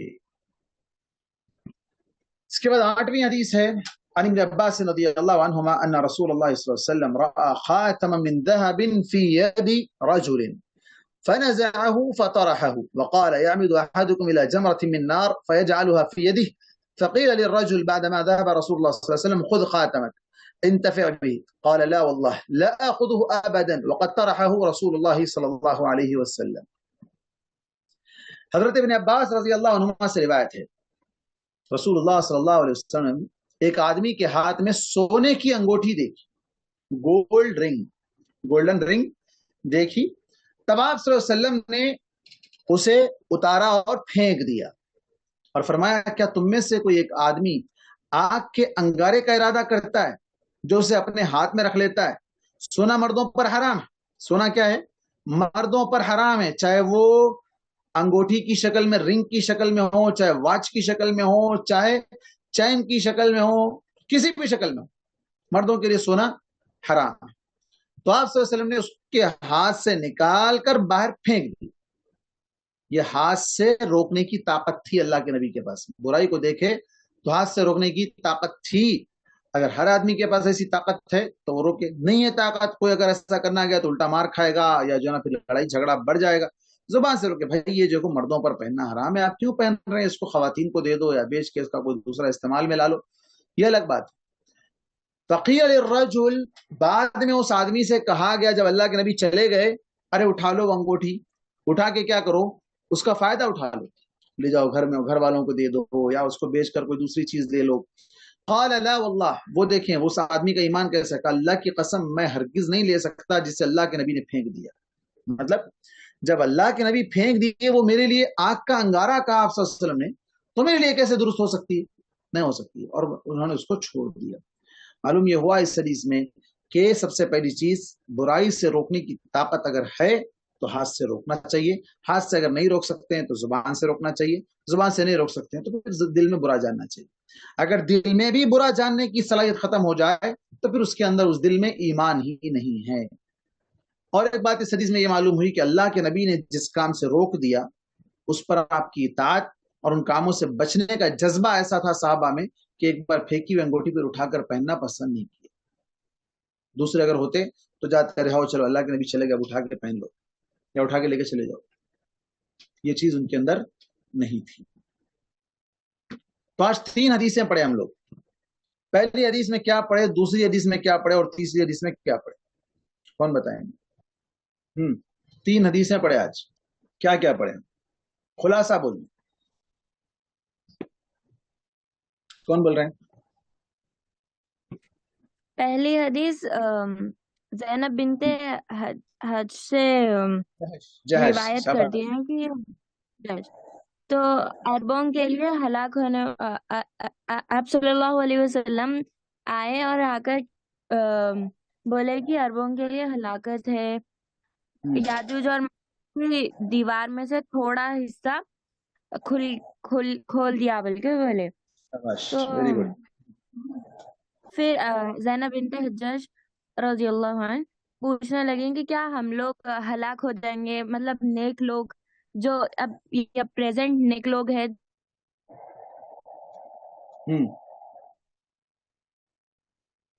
جی جی بولیے، ویری گڈ۔ آواز نہیں آ رہی میمونہ آپ کی، شاید ڈسکنیکٹ ہو گئے۔ میمونہ آپ کی آواز نہیں آ رہی، آپ ہیں لیکن آواز نہیں آ رہی ہے۔ چلے دوسرے کوئی جواب دے ان کی طرف سے، آدھا جواب تو دے دیا وہ ماشاءاللہ، پوری حدیث بیان کر دی تقریباً مین پوائنٹ باقی رہ گیا، وہ مین پوائنٹ کیا ہے؟ آواز آ رہی ہے آپ لوگوں کو؟ جی وہ ذرا نیٹ ورک چلے گا تھا تو اچھا اوکے جی۔ جب ہلاک ہو جائیں گے بولے تو جب نیک لوگ رہتے کیا پوچھے تو جب نیک لوگ برائی سے نہیں روکے، مطلب صرف اور صرف اپنا ہی دیکھے، برائی سے نہیں روکے، تو ویسے لوگوں کو اللہ تعالیٰ نہیں چھوڑتے۔ اور آپ ایک برائی بڑھ جائے، اذا کثر، جب برائی زیادہ ہو جائے، اذا کثر الخبث، برائی عام ہو جائے، پھیل جائے، تب اللہ تعالیٰ برے لوگوں کے ساتھ ساتھ نیک لوگوں کو بھی ہلاک کر دے گا۔ ویری گڈ، پہلی حدیث۔ چلو دوسری حدیث کون سنائیں گے میمونہ کے علاوہ؟ بہت دیر تک کچھ کری دوسری حدیث ہمارے پاس آج۔ دوسری حدیث میں 4-5 چیزیں تھیں، کون سنائیں گے؟ ہے کوئی سنانے والے؟ جی دوسری حدیث کیا تھی؟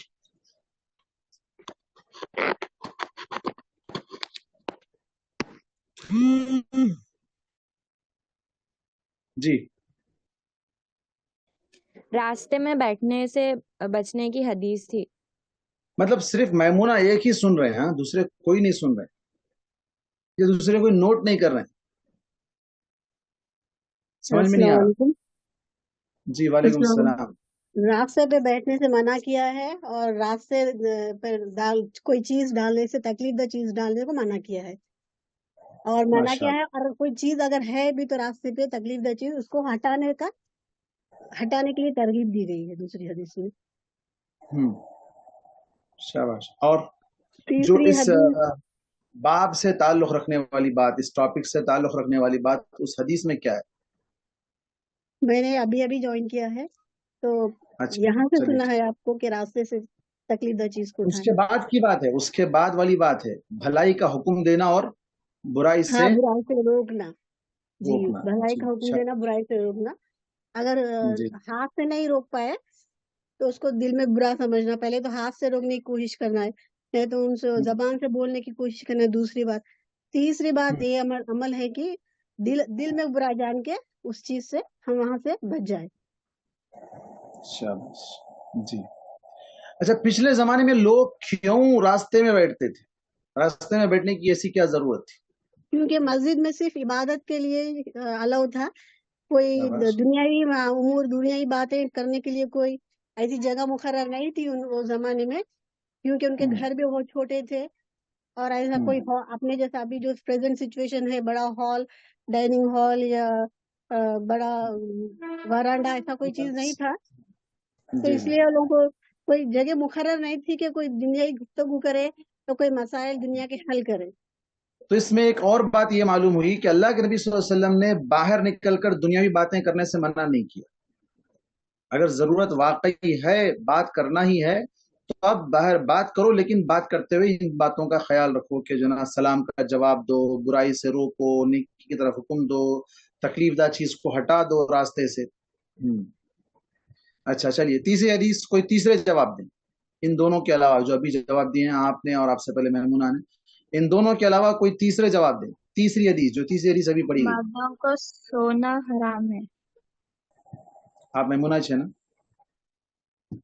نہیں میمونہ نہیں ہے آپ. اچھا، مرد کو سونا پہننے سے روکا گیا. مرد کو سونا پہننے سے روکا گیا. Very good. اب اس میں دلیل کیا ہے؟ باپ سے تعلق رکھنے والی، ٹاپک سے تعلق رکھنے والی بات کیا ہے اس کے اندر، اس حدیث میں؟ اس کے اندر مین پوائنٹ کیا ہے؟ جی اللہ کے رسول صلی اللہ علیہ وسلم کسی کو صحابہ کو پہنتے ہوئے دیکھے تو فوراً ہاتھ سے نکال دیے. ہاتھ سے نکالنے کے بعد میں انہوں پھر سے دوبارہ نہیں پہنے. وہ جو اللہ کے رسول صلی اللہ علیہ وسلم نکال کے پھینک دیے وہ چیز میں نہیں پہن سکتا بول کے بولے. وہ سیکنڈری ہے. مین پوائنٹ یہاں پر یہ تھا کہ ہاتھ سے روکنے کی طاقت ہے تو ہاتھ سے روکنا. جی برائی کو ہاتھ سے روک سکتے ہیں تو ہاتھ سے روکنا. آپ صلی اللہ علیہ وسلم ان کے ہاتھ سے نکال کے پھینک دیے تو اتنا ہر ایک کے بس میں نہیں ہو سکتا ہے نا. آج کوئی آدمی دیکھے کسی کے پاس، آج کل نوجوان بچے انگوٹھیاں پہن رہے ہیں، چین ڈال لے رہے ہیں، کڑے ڈال لے رہے ہیں، بریسلیٹ بول کے ڈال لے رہے ہیں، پتہ نہیں کیا کیا سب پہن رہے ہیں. آپ اگر جاؤ ان کے ہاتھ سے نکال کے پھینکو، لڑائی ہو جائے گی، جھگڑا ہو جائے گا، مار پیٹ ہو جائے گی، قتل تک بات چلی جائے گی.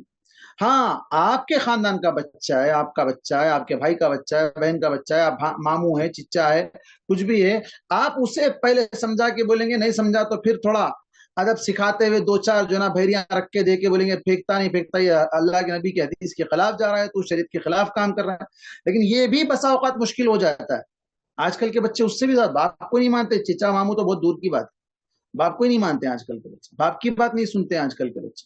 تو یہ کیوں ہوتا ہے؟ اس لیے کہ ان کے اندر شریعت کا علم نہیں ہے، اللہ کا ڈر خوف نہیں ہے. تو انہیں پہلے سے یہ چیزیں سمجھانا ضروری ہے. جی تو ہاتھ سے روکنے کی طاقت ہے تو وہاں ہاتھ کا استعمال کرنا چاہیے. ہاتھ سے روکنے کی طاقت نہیں ہے تب زبان سے روکنا چاہیے، اور اگر زبان سے بھی روکنے کی طاقت نہیں ہے تب دل میں برا جاننا چاہیے. یہ آج ہو گیا سوال تھا. جی یہ جیسا کہ آج کل سونا نہیں پہن کے کچھ اور چاندی میں وہ عقیق پتھر کچھ ایسا لگا کے پہنتے دیکھیے مولانا،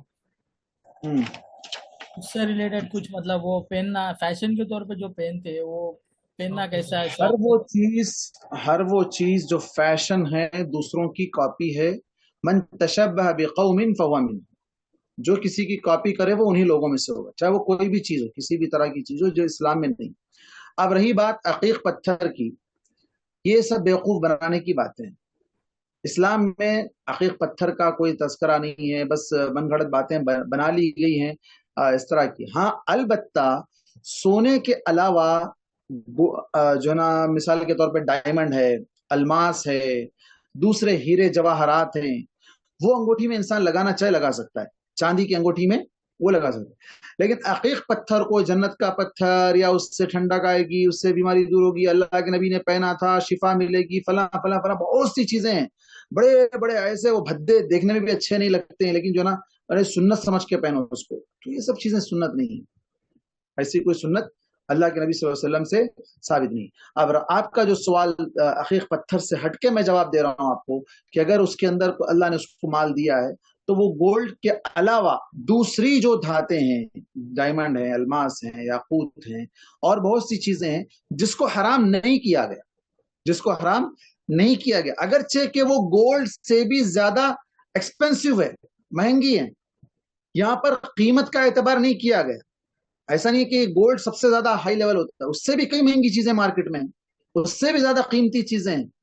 تو انہیں استعمال کرنا چاہے تو انسان استعمال کر سکتا ہے، اس کی ممانعت نہیں ہے، لیکن یہ بات رہے کہ اس سے شہرت کے لیے یا لوگوں میں غرور اور تکبر بتانے کے لیے کہ دیکھو ہمارے پاس یہ ہے، ہمارے پاس یہ ہے، ہر چیز غرور تکبر کسی بھی چیز میں روکا گیا، چاہے کپڑے ہو، چاہے جو نا انگوٹھی ہو، چاہے گھڑی ہو، چاہے کوئی بھی چیز جو انسان پہنتا ہے، اس کے اندر اگر وہ لوگوں کو نچلا دکھانے کے لیے، اپنے آپ کو برتری بڑا ثابت کرنے کے لیے اگر یہ کر رہا ہے تو غرور ہے، تکبر ہے۔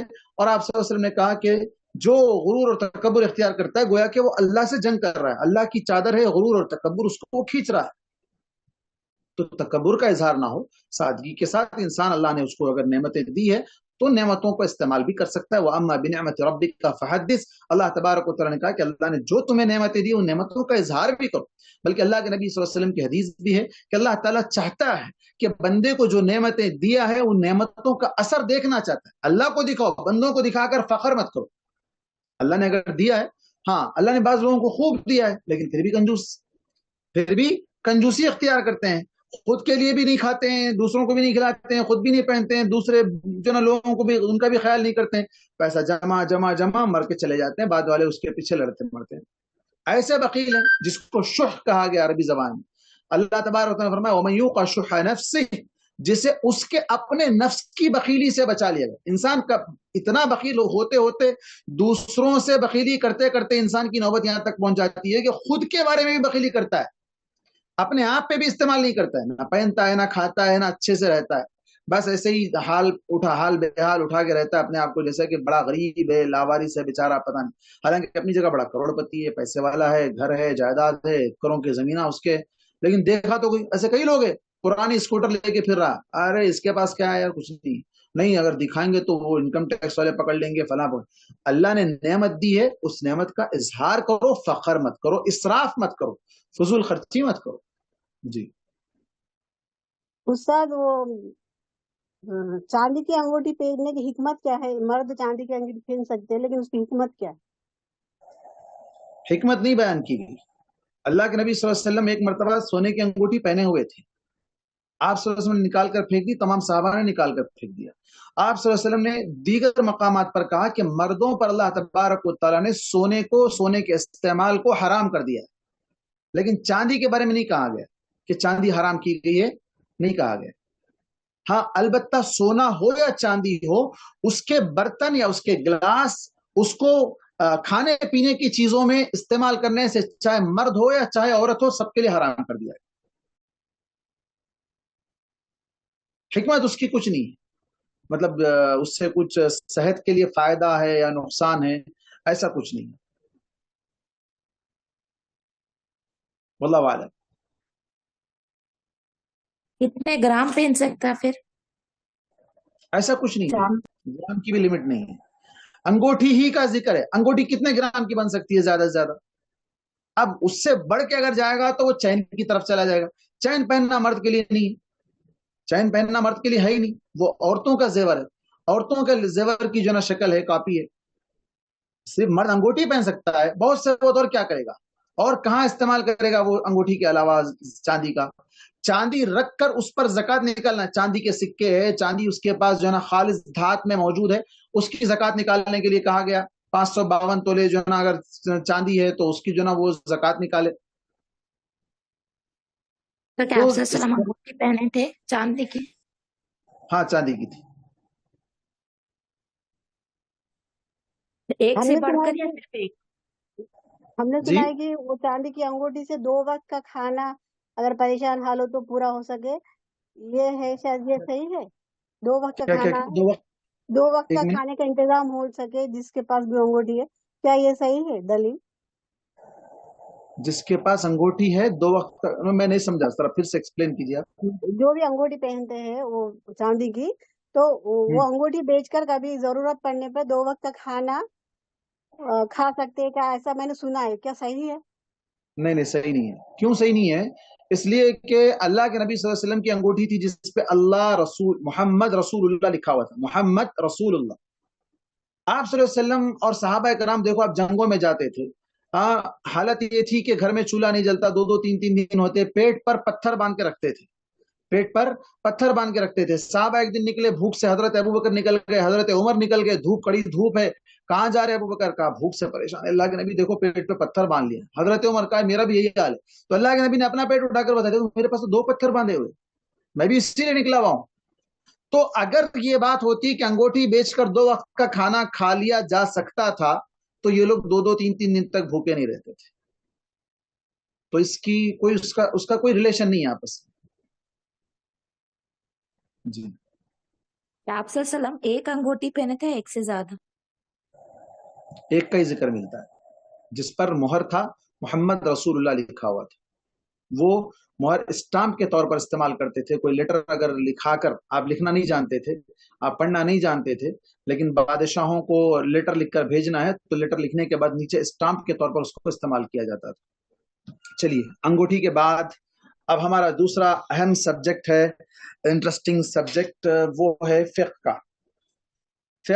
فقہی مسائل جو اب ہم گزشتہ کیا مسائل حاصل کیے تھے, کیا سیکھے تھے, کوئی بتائیں گے؟ اچھا تھا, بڑا انٹرسٹنگ تھا گزشتہ کا جو سبق تھا ہمارا. ہاں, کون سی چیزیں ہم سیکھے تھے لاسٹ لیسن میں؟ وہ چیز جس سے وضو نہیں ٹوٹتا. کیا ہے؟ ناک سے خون نکلنا, وامٹ, خے ہو جانا, خون نکل جانا, اگر پھنجی پھوڑا یا پھر پھنجی پھوڑا اگر پھوٹ جائے تو خون نکل گیا تو وضو نہیں ٹوٹتا اس سے. سبیلین کے علاوہ, 2 راستوں کے علاوہ خون کہیں سے بھی نکلے تو وضو نہیں ٹوٹتا. جی, آگ پر پکی ہوئی چیز کا کھانا. اچھا, اس سے ریلیٹڈ آگ پر پکی ہوئی چیز, مثال کے طور پر پیاز, آنین کچی کھا لی تو وضو ٹوٹتا کیا نہیں ٹوٹتا؟ جی نہیں ٹوٹتا. ہاں نہیں ٹوٹتا. کیوں نہیں ٹوٹتا؟ وہ 2 چیز کھانا مکروہ ہے بول کر سنے تھے, نماز کو اگر جا رہے تو پیاز اور لہسن. وضو کے ٹوٹنے سے اس کا تعلق نہیں ہے, منہ کی بدبو سے اس کا تعلق ہے. کھانے کے بعد کچی پیاز یا کچی لہسن اگر کھائیں گے تو اس سے بدبو آئے گی, تو نماز میں نمازیوں کو اور فرشتوں کو دونوں کو تکلیف ہوگی, اس لیے کہا گیا. پکی ہوئی چیز کھا لی, پیاز پکی ہوئی ہے, اس کو پکانے سے کیا ہوتا ہے, اس کی اسمیل ختم ہو جاتی ہے, تو اسے کھانے کے بعد منہ دھونا یا کلی کرنا وغیرہ ضروری نہیں ہے. اچھا, وہ کون سے کام ہیں جن کے لیے وضو کرنا واجب ہے, اور وہ کون سے کام ہیں جن کے لیے وضو کرنا مستحب ہے؟ جس میں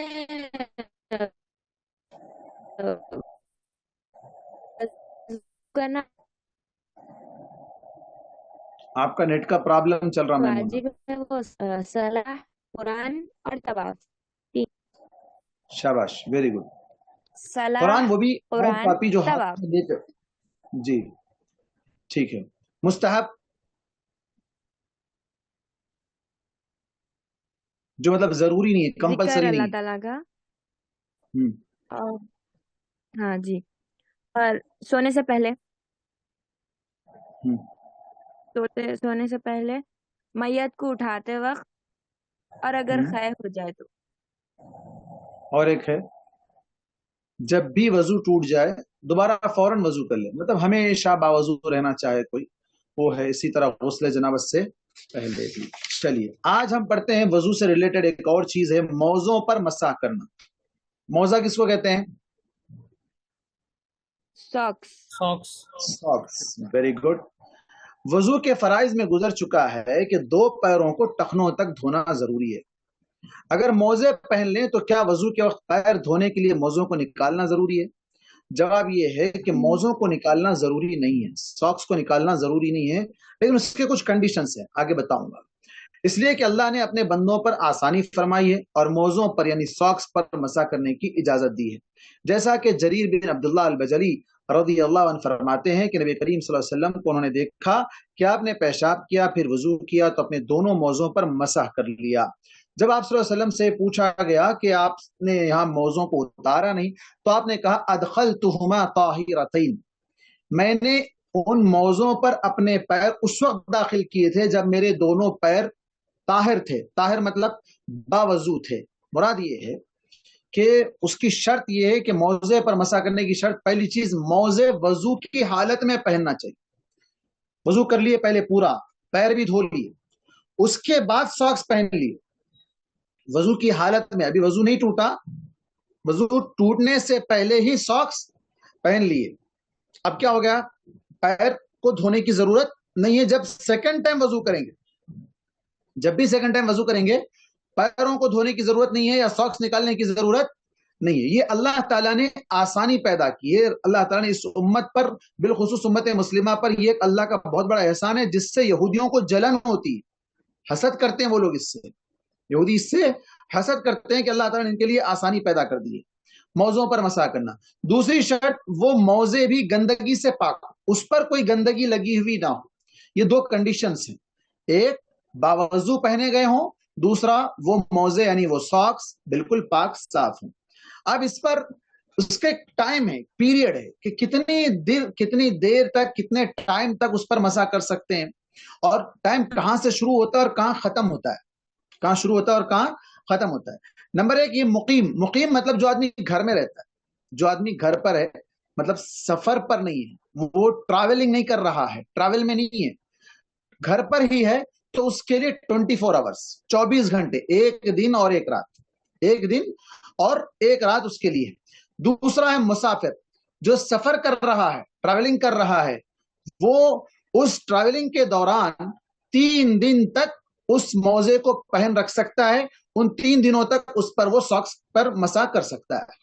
اب دوسرا مسئلہ آتا ہے کہ ٹائم کہاں سے شروع ہوتا ہے.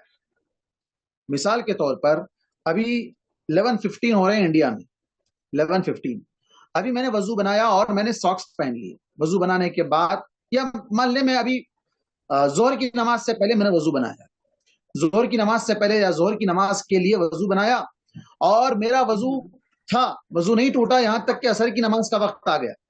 عصر کی نماز سے پہلے وضو ٹوٹ گیا، عصر کی نماز سے پہلے وضو ٹوٹ گیا. اس وقت میں ساکس پہنا ہوا ہوں، ساکس ہے میرے پیر پہ. تو اب میرا ٹائم جو شروع ہو رہا ہے جب میں نے وضو کیا. بعض لوگوں نے کہا کہ وہاں سے شروع ہوتا ہے، بعض لوگوں نے کہا کہ نہیں، جہاں سے سیکنڈ ٹائم وضو کر رہے وہاں سے 24 آورس. ظہر میں وضو کیے تھے وہاں سے نہیں، بلکہ عصر میں جب سیکنڈ ٹائم وضو کر رہے ہیں وہاں سے لے کے پھر 24 آورس تک مقیم کے لیے ٹائم ہے کہ وہ 24 گھنٹے میں اپنے ساکس نکالے بغیر اسی پر مسح کر سکتا ہے جب بھی وضو بنائے. مسح کرنے کا طریقہ کیا ہے؟ یہ پیر ہے، مثال کے طور پر یہ پیر کا اوپری حصہ ہے. ہاتھ کچا کرے یا ہاتھ کچا ہی رہتا ہے، سر کا مسح کرنے کے بعد وہی پانی کافی ہے، یا پھر الگ سے پانی لے کے پانی جھٹک دیے، 3 انگلیوں سے ہی اس طرح اوپر، صرف اوپری حصے میں، پیر کے اوپری حصے میں، اپر سائڈ میں جو ہے نا صرف مسح کرنا ہے، نچلے حصے میں مسح نہیں کرنا ہے. جیسا کہ حضرت علی رضی اللہ عنہ کی حدیث ہے اس سلسلے میں کہ اگر دین عقل کی بنیاد پر ہوتا، انسان کی عقل اور لاجک کے حساب سے ہوتا، تو پھر انسان کی عقل تو یہ کہتی ہے کہ موزے یعنی ساکس پر مسح نیچے کرنا چاہیے، اوپر نہیں کرنا چاہیے. اوپر تو دھول نہیں لگتی ہے، اوپر تو کچھ نہیں لگتا ہے. ہاں، اب آپ کہیں گے بھائی تو ساکس کے ساتھ تبھی اوپر ہی کرنا ہے، نہ نیچے نہیں کرنا ہے، اور نہ ہی اوپر نیچے نہیں کیا ہوتا، کچھ لگا ہی نہیں، لگنے کا ہمیں مسح کرنے کا حکم دیا گیا. مسح صرف اوپری حصے میں کرنا ہے. اب مسئلہ یہ آتا ہے کہ مقیم کے لیے 24 گھنٹے، جیسے میں نے کہا کہ عصر کے ٹائم سے اگر شروع کرے تو پھر نیکسٹ ڈے عصر تک ہے، اور اگر مسافر ہے تو اس کے لیے 3 دن تک ہے. اس دوران وہ کون سے سچویشنز ہیں جس کی وجہ سے اسے موزے اتار کر پیر دھونا پڑے گا؟ وہ کون سی سچویشن ہے جس میں اسے موزے اتار دینا پڑے گا؟ جیسے غسل اس پر واجب ہو گیا ہے، غسل واجب ہو گیا، وہ جنوبی ہو گیا ہے، لیڈیز ہے انہیں حیض آ گیا ہے، نفاس کا خون آ گیا ہے. اب ایسی صورت میں ان کو اتار دینا ہے، انہیں اسے رکھنا نہیں ہے، یا اس سے پاک صاف ہونا ہے، اب انہیں غسل کرنا ہے. تو غسل کے ٹائم پر مسح کام نہیں آئے گا. جیسے سر کا مسح کرنا ہے وضو میں، لیکن جب غسل کر رہے ہیں تو سر کا مسح نہیں ہے، اس کے لیے پورا سر دھونا ہے. تو بالکل اسی طرح جب غسل کرنے کی بات آ جائے گی تو موزے نکال دینا ہے, ساکس کو اتار دینا ہے, اور اسی طرح جب ٹائم کمپلیٹ ہو جائے 24 آورس ہو گئے تو ساکس اتار دینا ہے. یا اسے گندگی لگ گئی, گندے ہو گئے وہ ساکس, تب اسے اتار دینا ہے, اس سے ہٹ کر اتارنے کی ضرورت نہیں ہے. اللہ تعالیٰ نے اس کے لیے آسانی رکھی ہے. اسی طرح مرد آدمی اپنے امامہ پر بھی مسح کر سکتا ہے. امامہ یعنی پگڑی اگر باندھ رہے ہیں اور پہلے سے سر کا مسح کر کے ہی وہ پگڑی پہنے تھے, تو نیکسٹ ٹائم پھر اسے پوری پگڑی کو کھولنا باندھنا اتنا آسان نہیں ہوتا ہے, تو پھر صرف اوپر سے ہی کر لیا جا سکتا ہے. زخم پر باندھی ہوئی پٹیوں پر بھی وضو کے وقت مسح کرنا چاہیے, البتہ اس میں وضو کی حالت میں پٹیاں باندھنے کی شرط نہیں ہے, اور جب تک پٹیاں نہ اتاری جائیں اس وقت تک ان پر مسح کرنا جائز. ہاتھ ٹوٹ گیا, مثال اللہ نہ کرے کسی کا ہاتھ ٹوٹ گیا, اس کو جو ہے نا پورا پٹی باندھی گئی ہے. اب یہ ضروری نہیں ہے کہ پٹی باندھنے سے پہلے وضو کرا دو اس کو, ارے بھائی وضو کر لے, نہیں, یہ ضروری نہیں ہے. اس کی سچویشن الگ ہے, وہ بیمار ہے, اس کا ہاتھ ٹوٹا ہوا ہے, زخم میں ہڈی ٹوٹ گئی, کچھ بھی ہو گیا, ہاتھ پیر کوئی بھی چیز, تب ایسی صورت میں اب اس کو وضو کرنا ضروری نہیں. جیسے ساکس پہننے سے پہلے وضو کرنا ضروری تھا, یہاں ضروری نہیں. ساکس کے لیے ٹائم لیمٹ تھا, مقیم کے لیے 24 آورس, مسافر کے لیے تقریباً کتنے 72 آورس, 72 آورس, 24 ہاں 66 غالباً, یعنی 72 آورس, رائٹ, 72 گھنٹے اس کے لیے ٹائم ہے مسافر کے لیے. لیکن یہاں اگر ہاتھ پیر پر پٹی باندھی ہوئی ہے, بینڈیج اس کے اوپر لگا ہوا ہے, اس کے مسح کرنا ہے, تو اس کے لیے کوئی ٹائم لیمٹ نہیں ہے. جب تک ڈاکٹر کا 1 مہینے تک نہیں کھولنا یہ پٹی, تو 1 مہینے تک نہیں کھول, 1 مہینے تک اس پر مسح کیا جا سکتا ہے. اسے پہلے وضو نہیں کیا تھا تب بھی چلے گا, اور اس کا ٹائم 24 گھنٹے 24 آورس یا 72 آورس نہیں ہے, بلکہ کنٹینیوسلی اسے جب تک وہ نہ نکالے اس وقت تک اس پر وہ مسح کر سکتے ہیں, مرد ہو یا عورت, دونوں کے لیے یہ حکم ہے. یہاں ایک اور چیز ہے جو بعض لوگ کہتے ہیں کہ خف چمڑے کو لیدر کا ہونا چاہیے, بعض لوگ کہتے ہیں کہ جورب. تو یہ دونوں میں کیا فرق ہے؟ ریشم, آج کل جو ساکس آتے ہیں وہ ریشم کے کپڑے کے ہوتے ہیں, تو ریشم تو خیر مرد کے لیے حرام ہے, لیکن جو کپڑوں کے بنے ہوئے آج کل ساکس آتے ہیں وہ ساکس تو پہنتے ہیں, اون کے بھی آتے ہیں, اس کے اندر بہت سے آتے ہیں, تو ایسے چیزوں کا استعمال تو ٹھیک ہے.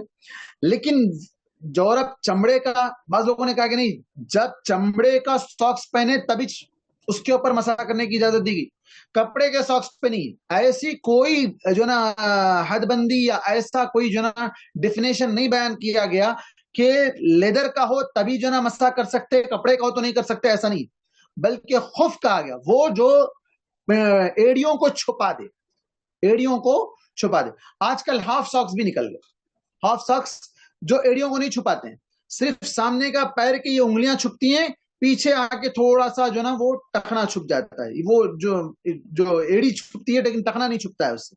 تو ٹخنا اگر نہیں چھپ رہا ہے تب ایسی صورت میں اس موضع پر ساکس, اس ساکس پر مسح نہیں ہوگا. وہ ساکس جو پوری طرح, ہاف کا مطلب یہ ہے کہ اس کا ٹخنا بھی چھپ جائے, تب اس کے اوپر مسح کیا جا سکتا ہے. ایک ہے فل, ایک ہے ہاف, اور ایک بالکل اس سے کم جو بالکل صرف نیچے ہی بہنے جاتے ہیں اور سامنے انگلیاں ہی اس کی جو نا چھپتی ہیں, پیچھے سے تھوڑی سی کٹ آتی ہے. اسے عموماً جو نا احرام کی حالت میں پہننا جائز ہے. احرام کی حالت میں کیا ہے, مردوں کے ٹخنے کھلے رہنا چاہیے, تو ایسا ساکس نہیں پہننا چاہیے جو ٹخنے چھپا دے, تو وہ ساکس پر مسح نہیں ہوگا. اور جس ساکس پر مسح ہوگا وہ جو ٹخنوں کو چھپانے والا ہے. جس میں ٹخنے نہیں چھپتے ہیں وہ ساکس نہیں ہے, جس میں ٹخنے چھپتے ہیں وہ ساکس ہے, اور اس پر مسح کرنا جائز ہے, چاہے وہ کپڑے کا بنا ہو چاہے وہ لیدر کا بنا ہوا. اگر کوئی شخص وضو کیے بغیر پہن لیا ساکس, تب کیا کرنا چاہیے؟ یہ وضو تو کیا تھا لیکن وضو ٹوٹنے کے بعد ساکس پہن کے پھر وضو کر رہا ہے, تب کیا کرنا چاہیے؟ ساکس نکال کر وضو کرنا چاہیے. کیوں نکالنا چاہیے؟ کیوں نکالنا چاہیے؟ ریزن کیا ہے, دلیل کیا ہے؟ اگر کوئی شخص بغیر وضو کے پہن لیا تو اسے ساکس نکالنا ہے, چونکہ اس نے وضو نہیں کیا تھا. وضو تو کیا تھا دوسرا شخص, لیکن وضو ٹوٹنے کے بعد ٹوائلٹ جا کے آیا, آنے کے بعد ارے ساکس پہن لیتا ہوں تاکہ میں ذرا پیر دھونے سے بچ جاؤں، تب اس کا ساکس پر مسح کرنا درست ہوگا؟ نہیں ہوگا، کیونکہ اللہ کے نبی صلی اللہ علیہ وسلم نے کہا، آپ صلی اللہ علیہ وسلم کی حدیث ابھی گزری جریر بن عبداللہ البجلی کی، کہ انہوں نے دیکھا اللہ کے نبی کو کہ آپ صلی اللہ علیہ وسلم ٹوائلٹ سے فارغ ہو کر آنے کے بعد آپ نے اسی موضوع پر مسح کیا، لیکن آپ نے یہ جملہ کہا کہ میں نے جب ان کو پہنا تھا تو میرے پاؤں وضو سے تھے، طاہر تھے، طاہرتین۔ جی، اگر کوئی شخص مسح کرنے کی مدت بڑھ گئی، مثال کے طور پر عصر سے آدھا گھنٹہ پہلے مسح کر لیا تھا، پھر نیکسٹ ڈے عصر کی نماز کے ٹائم پر مسح کر سکتا ہے؟ مقیم ہے،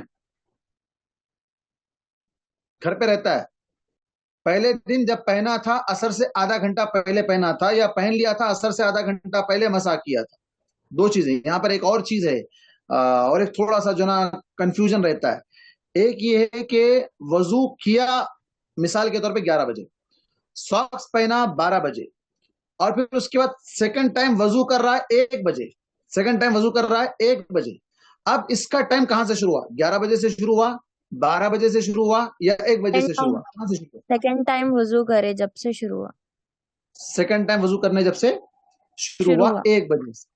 بعض لوگوں نے کہا کہ نہیں 12 بجے سے، جب اس نے ساکس پہنا تب سے شروع ہو گیا، لیکن صحیح بات یہ ہے کہ جب اس نے سیکنڈ ٹائم وضو کیا، چونکہ اس وقت تک اس کا وضو تھا، جب وضو ٹوٹا تب اس نے وضو بنایا۔ اچھا ایسا بھی ہو سکتا ہے کہ وضو تو 12 بجے ٹوٹ گیا، پہننے کے بعد فوراً 5 منٹ کے بعد وضو ٹوٹ گیا، پہننے کے بعد وہ ٹوائلٹ چلا گیا، لیکن وضو اس وقت نہیں کر رہا ہے، رک گیا، وہ زہر تک رکا رہا، زہر کی نماز کی اذان ہوئی تب اٹھا، اور اس نے جب اٹھ کر وضو بنانا چاہا، تب اس کا ٹائم کہاں سے شروع ہوا؟ 12 بجے 12:10 پہ شروع ہوا یا 1 بجے سے شروع ہوا؟ سیکنڈ ٹائم جب 1 بجے سے، سیکنڈ ٹائم جب وضو کرنا شروع کیا اس کا ٹائم وہاں سے شروع ہو کر چلے گا کتنا؟ اگر وہ مقیم ہے، گھر پہ رہتا ہے تو 24 آورس، اور اگر مسافر ہے تو 72 آورس 72 آورس۔ جی، مثال کے طور پر اگر کوئی شخص 3 دن مسافر ہے، پہن لیا ساکس تو پہن لیا، 3 دن بھائی اس کے اوپر جو نا میرے کو مسح کرنا ہے، 3 دن تک اس پر مسح کرنا ہے، لیکن اسمیل آنے لگی اس میں سے، اتار دیا، وضو سے ہے اتار دیا، دوسرا ساکس پہن لیا، تب وہ ساکس میلے ہو گئے، گندے ہو گئے، دوسرا ساکس پہن لیا، اب اس کا ٹائم؟ دوسرا ساکس جب پہنا جب سے شروع۔ ہاں، اب یہاں تھوڑا اور کنفیوژن ہے، وہ کیا ہے؟ پہلے ساکس پہن لیا تھا، پھر بیچ میں ٹوائلٹ بھی گیا، جو نا وضو بھی ٹوٹ گیا، پھر وہ کچھ دیر پہنا، پھر بعد میں اتار دیا، اب اس کا ٹائم ختم ہو گیا۔ ایسا نہیں ہے کہ اب وہ وضو سے تو ہے، وضو بنا کے ساکس پہ مسح کر کے اتار کے پھینک دے کے پھر دوسرے پہن رہا، اور یہ بول رہا ہے کہ میں وضو سے ہوں، نہیں، یہ جب سیکنڈ ٹائم وہ مسح کر کے پہن رہا ہے تو وہ پیر وضو سے نہیں ہے، پیر پر صرف مسح کیا گیا ہے، پیر پر صرف مسح کیا گیا، تو اس کا مطلب یہ ہوا کہ اگر وہ ساکس نکال دیا تو اس کا ٹائم ختم، ٹائم ختم، پھر وضو بنا کر پھر دوبارہ نئے ساکس پہننا ہے، دوسرے ساکس جب پہننا ہے تو پھر وضو بنا کر ہی پہننا ہے۔ کیوں؟ اس لیے کہ جو پہلے ساکس پہنے تھے اس کے لیے بیچ میں وضو ٹوٹ گیا تھا، اس کا طہارت گیا تھا، ٹوائلٹ گیا تھا، پھر آیا، پھر وضو بنایا، پھر اس پر اس نے مسح کر لیا تھا، لیکن جب وہ مسح کیے ہوئے ساکس نکال دیا، مسح کیے ہوئے ساکس نکال دیا، تو کیا وہ پیر باوضو ہیں ابھی؟ نہیں ہے، تو اب اس کے لیے کیا کرنا پڑے گا؟ سیکنڈ ٹائم ساکس پہننے کے لیے پہلے وضو بنانا پڑے گا، پھر اس کے بعد اسے پہننا پڑے گا۔ ٹھیک ہے، سمجھ میں آیا؟ ایسا نہیں کہ بھائی 3 دن مطلب یہ ہے کہ بھائی اب 3 دن پہنتے رہو، بدلتے رہو، پہنتے رہو، 3 دن تک جتنے ساکس ہم بدلتے گئے اس کو ہم اس کے اوپر مسح کر سکتے ہیں، ایسا نہیں، ایک ہی ساکس کنٹینیوسلی اگر پہنتا ہے تب اس پر ہے، اگر ساکس چینج کر دے رہا ہے تب اس کا مطلب یہ ہوا کہ اس کا پھر سے دوبارہ اس سے وضو کر کے پہننا چاہیے۔ اب یہ کوئی سوچ سکتے ہیں کہ 3 دن تک ایک آدمی سفر میں جو نا نہائے بغیر کیسے رہ سکتا ہے؟ بھائی نہانا ہے تو اتارنا ہی پڑے گا، نہانا ہے، اگر اسے شاور لینا ہے تو اسے اتارنا ہی پڑے گا، ساکس اتارنا ہی پڑے گا، تو یہاں آسانی کے لیے اللہ تعالیٰ نے اسے رخصت دی۔ ایسی نوبت آ سکتی ہے کہ سفر میں انسان کو پانی نہیں مل سکتا ہے، تو تیمم کی جب اجازت دی گئی ہے تو یہ مسح کرنا کیا مسئلہ ہے؟ تو یہ حالات کے اوپر ڈیپینڈ کرتا ہے. کوئی آدمی اگر روزانہ نہاتا ہے، روزانہ نہانے کی عادت ہے اور روزانہ غسل کرنا پاک کی صفائی آدھا ایمان ہے، ایسا نہیں کہ 3 دن تک اب اس کو اسی حالت میں ساکس نہیں اتارنا اس لیے میں نہانے نہیں جا رہا ہوں، تو یہ تو غلط بات ہے. نہانے کے لیے کس نے روکا ہے؟ نہانا ہے تو نہاؤ، ساکس اتار دو، پھر دوسری بار وضو بناؤ، پھر اس سے پہن لو. ان لوگوں کے لیے رخصت ہے جن کے لیے پریشانی ہے، جن کے لیے پانی میسر نہیں ہے، جن کے لیے جو نا تکلیف ہے، ایسی جگہ پر ہے جہاں پر ان کے لیے اب نہانا کرنا یہ سب ان کے لیے اس وقت سیٹ نہیں ہو سکتا ہے، یا ٹھنڈے علاقے میں نہا ہی نہیں سکتے ہیں، برف کے علاقے میں، تو ان کے لیے ہو سکتا ہے. اس میں کسی کا کوئی سوال نہیں ہے؟ کسی کا کوئی سوال؟ صاحب ایک سوال تھا، عورتوں کے پاس ساکس پہن کے نماز پڑھنا پیر کور کر کے؟ عورت کے لیے تو ہمیشہ ہی پیر کور کرنا ہے. مرد کے لیے کہا گیا کہ ٹخنے کے اوپر رکھنا ہے، لیکن مرد اگر ساکس پہن لے تو اس کا ٹخنا بھی چھپ جاتا ہے. ٹخنے کے اگر نیچے ہے، جو پینٹ جو شلوار رہتی وہ ٹخنے کے نیچے ہے تو بھی وہ مردوں کے لیے، عورتوں کے لیے نہیں. جی مردوں کے لیے. ہاں ہمارا مطلب کہ اب جو شلوار ہے جو ٹخنے کے نیچے رہتی تو بھی ساکس پہننا، جو ایڑی وغیرہ دکھتی تو پہننا ضروری نہیں ہے. پہن رہے ہیں، سردی ہے، گھر میں جو نا ماربل بچھا ہوا ہے، آج کل گھروں میں ماربل ہے، ٹھنڈ ہے، تو کیا کریں ساکس پہن لے رہے ہیں. تب کیا کرو، وضو بنا کے پہن لیے تو پھر سیکنڈ ٹائم وضو بنانے کے ٹائم پر دھونے کی ضرورت نہیں پڑتی، نکالنے کی ضرورت نہیں پڑتی، اس پر مسا کر دو کافی. اب آپ پیر ٹھنڈے پیر کہاں دھو ٹھنڈ کے زمانے میں، بس ایسے جا کے گرم پانی سے وضو بنا لیے آ گئے، تو ممکن ہے ساکس پہن سکتے ہیں.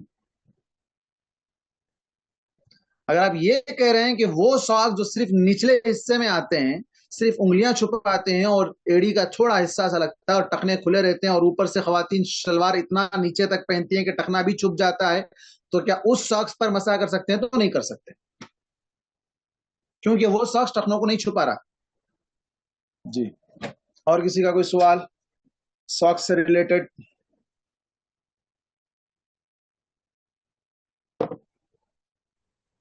مولانا یہ مرد حضرات کے لیے ساکس پہن کے نماز پڑھنے کا ذرا وہ بھی ایک بار بولیں. ہاں میں نے کہا کہ مردوں کے کپڑے جو اوپر سے پہنے ہوئے ہیں کمر سے، چاہے لنگی ہو، شرٹ پینٹ ہو، پاجامہ ہو، کچھ بھی ہو، جو وہ پہنے ہوئے ہیں وہ ٹخنے کے اوپر ہونا چاہیے، ٹخنے کے اوپر ہونا چاہیے. لیکن اگر ساکس پہن رہے ہیں اور اس میں ٹخنا چھپ جا رہا ہے تو وہ ممانعت نہیں ہے. ٹخنے کو چھپانے کی ممانعت نہیں ہے کہ بھائی ٹخنا چھپ گیا اس کا. اوپر سے پہنا ہوا کپڑا لٹکنا نہیں چاہیے، یہ اوپر سے پہنا ہوا کپڑا ٹخنے کو نہ چھپائے مردوں کے لیے. لیکن اگر وہ ساکس پہن رہے تو ٹخنا چھپ جا رہا ہے، تو وہ ٹخنا چھپانے والا اس وعید میں نہیں آئے گا کہ جو کپڑوں کو جو ہے نا ٹخنے کے نیچے پہنتا ہے. یہ کپڑے تو ٹخنے کے اوپر ہے لیکن ساکس الگ سے پہنا گیا ہے، تو اس سے ممانعت نہیں ہے. اس میں وہ وعید نہیں ہے کہ اللہ تعالیٰ اس کی طرف نہیں دیکھے گا، اس سے بات نہیں کرے گا، اس کو سخت عذاب دے گا. ان لوگوں کو جو اوپر سے پہنا ہوا کپڑا ٹخنوں کے نیچے تک پہنتے ہیں، ساکس پہننے میں ممانعت نہیں ہے، ساکس پہننے پر وہ وعید نہیں ہے. جزاک اللہ خیر. یہی سوال تھا آپ کا یا کچھ اور تھا؟ جی نہیں یہی تھا. اچھا کسی کا سوال ہے، عورت دوپٹے پر مسا کر سکتی ہے کیا؟ دوپٹہ کھولنا باندھنا اتنا مشکل نہیں ہے جتنا امامہ کھولنا اور باندھنا مشکل ہے. پگڑی دوپٹے پر مسا کرنے کی کوئی دلیل نہیں ہے. بغیر دوپٹے کے نماز نہیں ہوگی، یہ دلیل. آداب زندگی پڑھے تھے لاسٹ ٹائم پہ ہم لوگ؟ نہیں پڑھے تھے. نہیں پڑھے تھے. نہیں پڑھے تھے. اچھا اس سے پہلے کب پڑھے تھے اور کہاں تک پڑھے تھے؟ لاسٹ پوائنٹ کیا تھا؟ خوشبو لگانے کے بارے میں شاید بات ہوئی تھی کہ مردوں کی خوشبو اور عورتوں کی خوشبو اسپرے وغیرہ کے سلسلے میں. صحیح ہے. مردوں کی خوشبو وہ ہے جس کی مہک، عورتوں کی خوشبو وہ ہے جس کا رنگ ہو لیکن مہک نہ ہو، اور مردوں کی خوشبو وہ ہے جس کی مہک ہو لیکن رنگ نظر نہ. یہاں تک شاید میں نے لاسٹ پڑھایا تھا 2 ہفتے پہلے کی بات تقریباً. خوشبو لگانے کے سلسلے میں مردوں کے لیے خوشبو کا استعمال اور عورتوں کے لیے خوشبو کا استعمال، عورتیں کون سی خوشبو لگا سکتی ہے، کون سی خوشبو نہیں لگا سکتی ہے، یہاں تک شاید بات ہوئی تھی، لباس کے آداب چل رہے تھے. ایک چپل یا ایک جوتا پہن کر چلنا منع ہے. صحیح بخاری اور صحیح مسلم کی روایت ہے، آپ صلی اللہ علیہ وسلم نے اس سے منع کیا ہے. ایک چپل پہن لی، اس کے بعد ایک ہی چپل پہن کر چل رہے ہیں، اس سے منع کیا آپ صلی اللہ علیہ وسلم نے. یہ مروت کے خلاف ہے، اور طبیعت کے لحاظ سے بھی انسانی جسم کو اس کے سائیڈ افیکٹ ہو سکتے ہیں. ایک چپل پہن کر چلنے سے اس کا بیلنس ڈس بیلنس ہونے کی وجہ سے وہ جو ہے نا اس کی طبیعت بگڑ سکتی ہے، اس لیے بھی منع کیا گیا ہے. جوتا یا چپل دائیں طرف سے پہننا اور بائیں طرف سے اتارنا مصنون ہے. صحیح مسلم کی روایت ہے. چپل، سینڈل، جوتا، شو وغیرہ کچھ بھی پہنے تو رائٹ سائڈ والا پیر پہلے پہنیں گے، پہلے اس میں پہنیں گے، پھر اس کے بعد جب اتار رہے ہوں، نکال رہے ہوں تو اس ٹائم پہ لیفٹ سائڈ کے پیر سے پہلے نکالیں گے، پھر اس کے بعد رائٹ سائڈ کے پیر سے نکالیں گے. چیتے کی کھال پر بیٹھنا یا اس پر سوار ہونا منع ہے. چیتا ہے، چیتا کس کو کہتے ہیں؟ لائن. ہاں، تو اس کی کھال مطلب اس کا جو لیدر، اس کی جو چمڑی ہے اس پر بیٹھنا. اس کا جو ہے نا کیا کہتے ہیں، لیدر سے صوفہ بنا لیے، چیئر بنا لیے، یا اس کا جو ہے نا قالین بنا دیے، نیچے بچھا کر اس کے اوپر بیٹھ رہے ہیں، اس کے لیدر پر، اس کی سکن پر. تو آپ صلی اللہ علیہ وسلم نے اس سے منع کیا ہے. کیوں منع کیا ہے؟ یا اس پر سوار ہونا، گھوڑے پر ڈال کر اس کو جو نا ایسا بنا دیے کہ گھوڑے پر آپ جا رہے ہیں تو سوار، گاڑی پر جا رہے ہیں آپ، اس کو سواری سیٹ پر جا رہے ہیں، کار میں جا رہے ہیں، سیٹ کا کور ایسا بنانے لگا دیے آپ، تو منع ہے. کیوں منع ہے؟ اس لیے کہ اس میں کبر اور غرور کی علامت ہے، تکبر کی علامت ہے. کہ دیکھو میں شیر یا چیتے کی کھال نکال کر اس کو استعمال کروں. اب یہ الگ بات ہے کہ ہمارے انڈیا میں بینڈ ہے، لیکن دوسری کنٹریوں کے اندر تو ابھی بھی پرمیشن ہے. دوسری کنٹری میں لوگ پالتے ہیں، کھاتے ہیں، کیا کیا کرتے ہیں، سب کچھ کرتے ہیں، حالانکہ حرام ہے، اس کا کھانا حرام ہے. اس کی یہ چیزیں بھی پہننا آپ صلی اللہ علیہ وسلم نے منع کیا ہے. عورتوں کے لیے یہ جائز نہیں کہ وہ گودیں یا مصنوعی بال جوڑیں یا خوبصورتی کے لیے دانتوں کے درمیان فاصلہ کریں یا پلکوں اور ابرو کے بال نکال لیں، کیونکہ یہ سارے کام لعنتی ہیں. 4-5 کاموں کا ذکر آیا اس میں. سب سے پہلے مرد ہو یا عورت، ٹیٹو کروانا. ٹیٹو آج کل کامن ہو گیا ہے، جگہ جگہ یہ چیزیں عام ہو گئی ہے، فیشن بن گیا ہے. کوئی نام لکھا دیا، کوئی جو نا ایک مونوگرام، کوئی جو نا لوگو، کوئی جو نا کچھ، کوئی کچھ، کوئی کچھ، اس طرح جو نا ہاتھ پر، جسم کے کسی بھی علاقے پہ، گردن پر، کہیں بھی ٹیٹو کروانا. آپ سے نے کہا ملعون ہے وہ شخص، چاہے مرد ہو یا عورت، لیکن اسپیشلی عورتوں کو خاص طور پر کہا لعنت والا کام ہے. اس کے بعد مصنوعی بال. مصنوعی بال وگ، جو بال جھڑ جائیں، کم ہو جائیں، ایسی شکل میں ایکسٹرا بال جو اوپر سے فٹ کر کے دھوکا دیے جاتے ہیں کہ اتنے بڑے بال ہیں، حالانکہ وہ بال وگ کی شکل میں ہے، تو وہ حرام ہے، اس کا استعمال کرنا بھی حرام ہے. لعنت کا مطلب یہی ہوا کہ وہ کام حرام، جس کام پر لعنت بھیجی گئی، جس کام کے کرنے والے کو ملعون کہا گیا، یا جس کام کے کرنے پر سخت وعید سنائی گئی، عذاب کی دھمکی دی گئی، تو وہ کام کیا ہے؟ حرام ہے. خوبصورتی کے لیے دانتوں کے درمیان فاصلہ کروانا. دانتوں کے درمیان کیا کرنا؟ اس کے بیچ میں جو نا دانتوں کو گھسا کے، باریک کروا کے، اس کو جو نا تھوڑا اچھے دکھنے کے لیے کروانا. یہ سارے کام لعنت والے کام ہیں. اسی طرح پلکوں اور ابرو کے بال یہ نکالنا، یہ تو بہت کامن ہو گیا آج کل. اس کو جو نا فیشن سمجھا گیا. بیوٹی پارلر میں تو یہ سارے کام بڑی آسانی سے ہوتے ہیں، اس کو کوئی حرام یا غلط کام سمجھتے ہی نہیں ہے، ایک فیشن کا حصہ بن گیا. لیکن اللہ کے نبی صلی اللہ علیہ وسلم نے کہا کہ یہ سارے کام لعنتی ہیں، لعنت والے کام ہیں. اللہ اور اس کے رسول کی لعنت ہے ان کاموں کے کرنے والوں پر. فطرت کی 10 چیزوں کا خیال رکھنا چاہیے. اس سے پہلے شاید یہ بات گزری تھی، فطرت کی باتیں. انسانی فطرت میں کچھ چیزیں اللہ تعالیٰ نے ایسی وضعیت کر دی ہیں، رکھ دی ہیں کہ اس کو انسان کو اپنانا ہے. جیسے مرد ہیں تو مونچھیں کاٹنا، داڑھی بڑھانا، مسواک کرنا، یہ دونوں کے لیے. ناک صاف کرنا، ناخن تراشنا، جسم کے جوڑوں کو دھونا، اور بغلوں کے بال صاف کرنا، زیر ناف کے بال صاف کرنا، استنجا کرنا اور کلی کرنا یا ختنہ کرنا. یہ 10 کام ہیں جسے نیچرل، یعنی ہر انسان کے لیے، اسلام یا غیر مسلم ایسا نہیں ہے، بلکہ انسانی فطرت میں اللہ تعالیٰ نے رکھ دیا ہے. ہر انسان کو ان کاموں کو کرنا ہی ہے، لیکن اس کے باوجود انسان ان فطرت سے ہٹ جاتا ہے. اور بالخصوص مسلمان مونچھ کو بڑھاتا ہے غیروں کی مشابہت میں، داڑھی کو کاٹتا ہے غیروں کی مشابہت میں، اور پھر اسی طرح دوسرے بہت سے کام جو کہے گئے ہیں ان کاموں کو بھی انسان نہیں اپناتا. جیسے ناخن کاٹنا. ناخن بڑے رکھتے ہیں, لیڈیز اور زیادہ بڑے رکھتے ہیں. اسلام میں کہیں اجازت نہیں دی گئی کہ ناخنوں کو بڑے رکھے جائیں, پھر اس کے اوپر نیل پالش لگائی جائے, پھر بعد میں مسئلہ پوچھا جائے کہ نیل پالش لگی ہو تو وضو ہوگا کہ نہیں ہوگا. جب نیل ہی نہیں رہیں گے تو نیل پالش کی ضرورت نہیں ہے. اگر نیل پالش لگا رہے ہیں تو وضو نہیں ہوگا, یہ بات بھی کنفرم ہے, چونکہ پانی جسم کو لگنا ہے. جب پالش لگی رہے گی تو اس پر پانی نہیں لگے گا, پانی سلپ ہو جائے گا, تو اس کی وجہ سے وضو نہیں ہو سکتا ہے. ہر مسلمان مرد پر داڑھی رکھنا ضروری ہے, اس میں سے کچھ بھی نہ کاٹا جائے. بغلوں اور شرمگاہ کے بالوں کو بھی 40 دن سے زیادہ چھوڑنا جائز نہیں ہے. تو یہ چند لباس اور انسانی جسم سے ریلیٹڈ کام, ان کاموں کو کرنا اسلامی آداب کا حصہ قرار دیا گیا, جس سے انسان اپنے آپ کو بنا سنوار کر رکھ سکے, لیکن شرعی حدود کے اندر, دائرے کے اندر. اب کہیں گے کہ بھئی ہم بھی بیوٹی پارلر جاتے ہیں اپنے آپ کو بنانے سنوارنے کے لیے, سجانے کے لیے, لیکن وہ سجانا جو فطرت کو چینج کر دے, اللہ تعالیٰ نے جس فطرت پر پیدا کیا اس کو ہی چینج کر دیں, ابرو کے بال نکال دینا, یا پلک کے بال نکال دینا, یا دانتوں کے درمیان ڈیزائن کرا کے اس کو جو ہے سیٹ کروانا, یہ سارے کام ملعون قرار دیے گئے. اسی طرح مصنوعی بال, ایکسٹرا بال لگانا, یہ سارے کام بھی ملعون ہیں, ان سے بچنا چاہیے. ہاں البتہ کسی کے بال جا رہے ہیں تو آج کل ایک نئی ٹیکنالوجی نکل چکی ہے, آج کل کیا بڑے زمانے سے چل رہی ہے, ہیئر ٹرانسپلانٹ, یعنی بالوں کو اگانا. بالوں کو اگانا یعنی اندر سے بالوں کو نکلنے کا جو نا راستہ بنانا, اور اس کے لیے پوری ایک ٹیم ہوتی ہے, ڈاکٹرز ہوتے ہیں, وہ اس کے اوپر کام ہوتا ہے, اور اس کو جو نا نکالا جاتا ہے. تو وہ نکالنا غلط نہیں ہے, ایکسٹرا لگانا غلط ہے. بالوں کو اس طریقے سے یا کوئی بھی ٹیکنالوجی کا استعمال کر کے بالوں کو باہر نکالا جائے, اگایا جائے, ہاں, تو یہ ٹرانسپلانٹ کرنا غلط نہیں ہے, یہ جائز ہے. راستے کے آداب, ابھی ہم راستے کے بارے میں پڑھ رہے تھے, راستے کے حقوق پڑھے تھے. کچھ راستے کے آداب ہیں, ایک مسلمان کو ان راستوں کے آداب کا خاص طور پر خیال رکھنا چاہیے.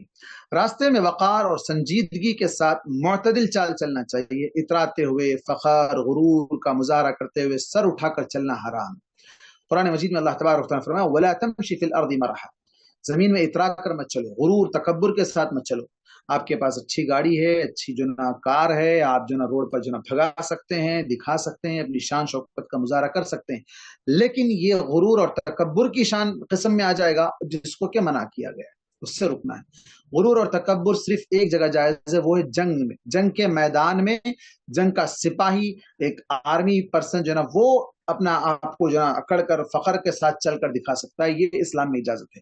اس سے ہٹ کر کسی اور کے لیے غرور و تکبر کا اظہار کرنا جائز نہیں. چاہے آپ اچھی گاڑی میں جائیں, اچھے جو نا گھوڑے پہ جائیں, کسی پر بھی جائیں, لیکن دوسروں کو حقیر سمجھتے ہوئے اپنے آپ کو اونچا دکھانا, اپنی شان سمجھنا, یہ ساری چیزیں غلط ہیں. معتدل چال, معتدل مطلب میڈیم. ایسا نہیں کہ بہت زیادہ اسپیڈ جا رہے ہیں آپ, ایسا نہیں کہ بالکل سلو مریل کی طرح چال چل رہے ہیں آپ, تو یہ دونوں چالیں غلط ہیں. درمیانی چال ہونی چاہیے. اسی طرح خواتین کی چال, ان کی چال الگ ہے, ان کو ان کے حساب سے چلنا چاہیے. بعض جو نا خواتین ایسے چلتی ہیں جیسے کہ مرد حضرات کی طرح چل رہی ہیں, تو یہ بھی نہیں ہونا چاہیے. انہیں اپنی چال, اپنے جسم, اپنے جو نا حال چال کا جو نا خیال رکھ کے چلنا چاہیے. شائستگی کے ساتھ چلنا چاہیے, سنجیدگی کے ساتھ چلنا چاہیے. مردوں اور عورتوں کو چاہیے کہ وہ چلتے ہوئے نگاہیں نیچی رکھیں. نگاہ نیچی رکھنے کا کیا مطلب؟ نگاہ نیچے ہی رکھ دینا مراد ہے؟ نہیں, چلتے ہوئے آپ دیکھ رہے ہیں لیکن کوئی آمنا سامنا ہو گیا, فوراً آپ نگاہوں کو نیچے کر لیں. گندی اور فالتو چیزیں راستے میں نہیں ڈالنا چاہیے, اور نہ راستوں میں یا لوگوں کے سائے کی جگہوں میں قضائے حاجت کرنا چاہیے. یہ بات بھی اس سے پہلے گزر چکی ہے.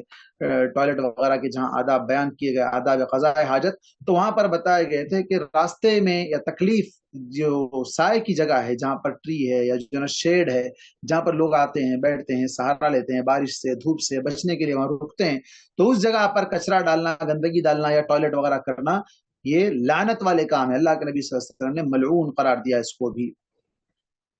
راستے سے تکلیف دہ چیز ہٹا دینا مسنون ہے, یہ بات ابھی گزری تھوڑی دیر پہلے. اللہ کے نبی صلی اللہ علیہ وسلم فرمایا ایک شخص نے چلتے چلتے کانٹے دار ٹہنی ہٹا دی تو اللہ تعالیٰ نے اس کی مغفرت کر دی اور اس کو جنت میں داخل کر دیا. صحیح بخاری اور صحیح مسلم کی روایت. چھوٹا سا کام ہے, کوئی بڑا کام نہیں ہے. دیکھیں آپ, اتنی چھوٹی نیکی بھی اللہ تعالیٰ رائے گا نہیں جانے دیتا ہے, ضائع نہیں کرتا ہے, ویسٹ نہیں کرتا ہے. چھوٹی سی چھوٹی نیکی کا بھی اللہ تعالیٰ اجر دیتا ہے. اور بلکہ یہ چھوٹی نیکی جسے انسان سمجھ رہا ہے چھوٹی, وہ چھوٹی نہیں, اللہ کے پاس بڑی ہے. اللہ تعالیٰ اس کی وجہ سے اسے جنت میں داخلہ دے رہا ہے. اسی طرح جس کو جانتے ہیں اور جس کو نہیں جانتے ان لوگوں کو سلام کرنا یا ان کے سلام کا جواب دینا مسنون ہے. ہر ایک اپنی وسعت کے مطابق بھلائی کا حکم دے اور برائی سے روکے. یہ بات بھی ابھی گزری ہے حدیث کے اندر کہ راستے کے آداب میں، راستے کے حق کے اندر، حقوق کے اندر یہ بات بتائی گئی کہ بھلائی کا حکم دینا اور برائی سے روکنا.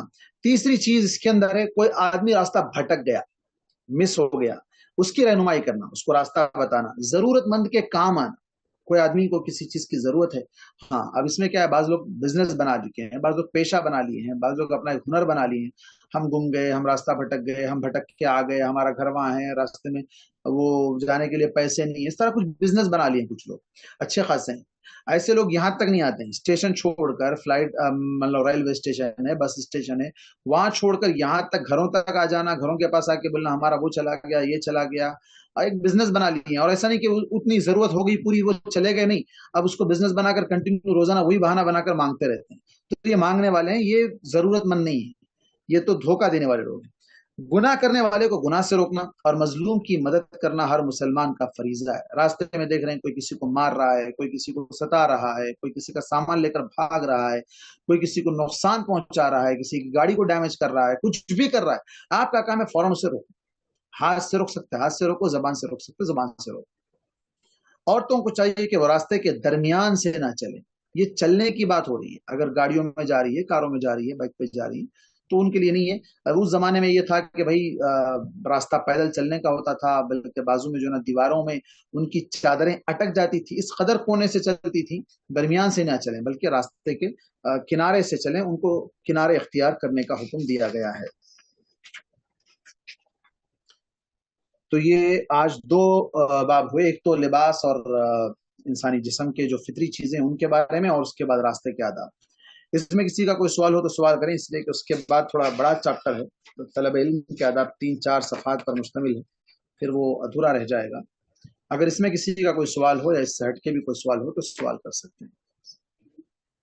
آپ زیت پہننا منع ہے بولے تو وہ اصلی بال یا نقلی کون سا بھی نہیں لگا سکتے وہ؟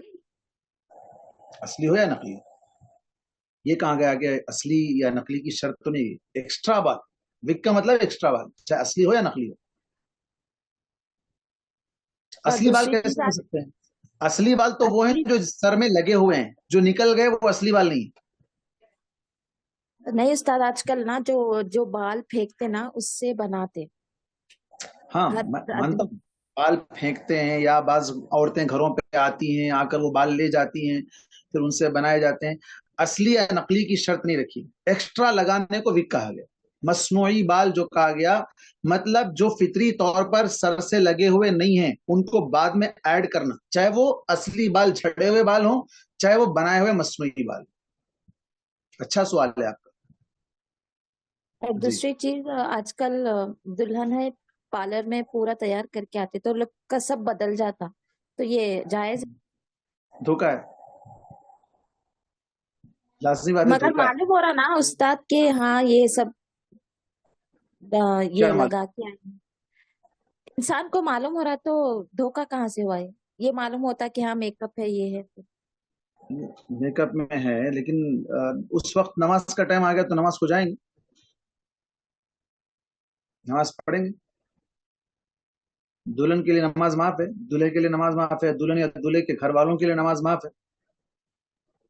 وضو سے رہ کے نہیں کر سکتے میک اپ؟ وضو سے کتنی دیر لگتی ہے میک اپ کرنے کے لیے؟ اب آپ لوگوں کو پتا ہے پارلر میں کتنا ٹائم لگتا ہے، پھر اس کو سنبھالنے کے لیے کتنا ٹائم لگتا ہے، فنکشن ہال آ کے پورا فنکشن ہال سے فارغ ہو کے گھر جانے تک کتنا ٹائم لگتا ہے. میرا سوال ہے کہ یہ جائز ہے یا نہیں ہے؟ نہیں، جائز حدود میں ہے. میں نے جیسے کہا ابھی جو نا یہ بالوں کو جو نا سنوارنا، پلکوں کے بالوں کو جو نا تراشنا، یہ غلط ہے.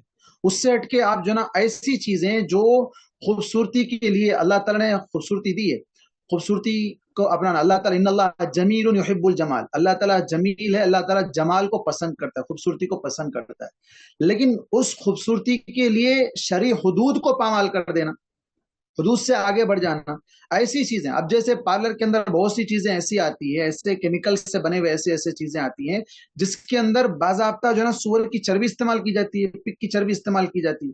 اگر ایسی چیزیں نہیں ہیں تو جائز ہے، اگر ایسی چیزیں ہیں تو ان سے بچنا چاہیے. آپ خوبصورتی کے لیے ایسی حرام چیزوں کا استعمال نہ کریں جو اللہ تبارک و تعالی نے جس سے روکا ہے. حلال چیزیں جو ہیں حلال دائرے کے اندر ضرور اس کا استعمال کرنا چاہیے. کرنے سے الفت و محبت بڑھتی ہے. جیسے اللہ کے نبی صلی اللہ علیہ وسلم نے ایک مرتبہ سفر سے آئے, آپ صلی اللہ علیہ وسلم گھر آنے سے پہلے گھر والوں کو اطلاع دینے کا حکم دیا, گھر والوں کو انفارم کرا. اب پہلے زمانے میں فون کا سسٹم تو تھا نہیں, تو گھر والوں کو انفارم کرو کہ بھئی ہم آ رہے ہیں. آپ نے آگے ایک جملہ کہا فَلْيَسْتَحِدَّ الْمُغِيبَةَ وَلْتَمْتَشِطَ الْمُشْعِثَةَ, کہ معنی کیا ہے کہ جو جس کے بال بڑھ گئے ہیں وہ بال صاف کر لے, اور جس کے بال پراگندہ ہو گئے سر کے بال, وہ زیر ناف کے بال وغیرہ کے سلسلے میں کہا کہ وہ بلیڈ استعمال کر لے. اور جس کے بال پراگندہ ہے, بال چوٹی وغیرہ نہیں ڈالی ہے, وہ تاکہ شوہر آنے سے پہلے اپنا میک اپ کر لے, یا مراد وہی ہے. تو میک اپ کرنے سے نہیں روکا گیا. آپ صلی اللہ علیہ وسلم نے خود باہر سے آ رہے ہیں تو انفارم کر کے آ رہے ہیں تاکہ وہ اپنے آپ کو تھوڑا سنوار لے, سجا لے. بناوٹ سجاوٹ منع نہیں ہے, لیکن حدود سے ہٹ کرو ایکسٹرا بال لگانا یہ منع ہے. بالوں کو اس کو تراشنا, پلکوں کے بالوں کو تراشنا, ابرو کے بال کو تراشنا یہ منع ہے. اس سے ہٹ کے جو چیزیں استعمال کی جا سکتی ہیں ضرور استعمال کریں. جزاک اللہ. جی وہی ہے. اور کوئی سوال؟ امول صاحب ایک سوال تھا کہ یہ اس سے ریلیٹڈ نہیں ہے, فوٹوز لینا جائز ہے یا نہیں؟ پکچر اتارنا نہیں, صرف فون میں ایسا لینا. اب یہ چیز دیکھیے, پہلے زمانے میں جب فوٹو کا دور آیا تھا تو پرنٹ ہوتا تھا, تو اس کے بارے میں فتوے آنے لگے کہ جو نا فوٹو لینا حرام ہے. ہاں ٹھیک ہے, تو اس کے بعد کیوں؟ اس لیے کہ پھر انسان اس سے آگے بڑھے گا تو اس کا اسٹیچو بنے گا, مجسمہ بنے گا, پھر لوگ اس کی عبادت کرنے لگے. جیسے کہ نوح علیہ السلام کے دور میں ہوا تھا. نوح علیہ السلام کے دور میں لوگوں نے کیا, شیطان کیا کیا تھا, نیک لوگوں کی پہلے فوٹو بنا لو. فوٹو بننے کے بعد کیا کیا تھا, یہ فوٹو تو نہیں رہے گی, چلی جائے گی, تو اس کا کیا کرو, اس کا ایک مجسمہ بنا لو.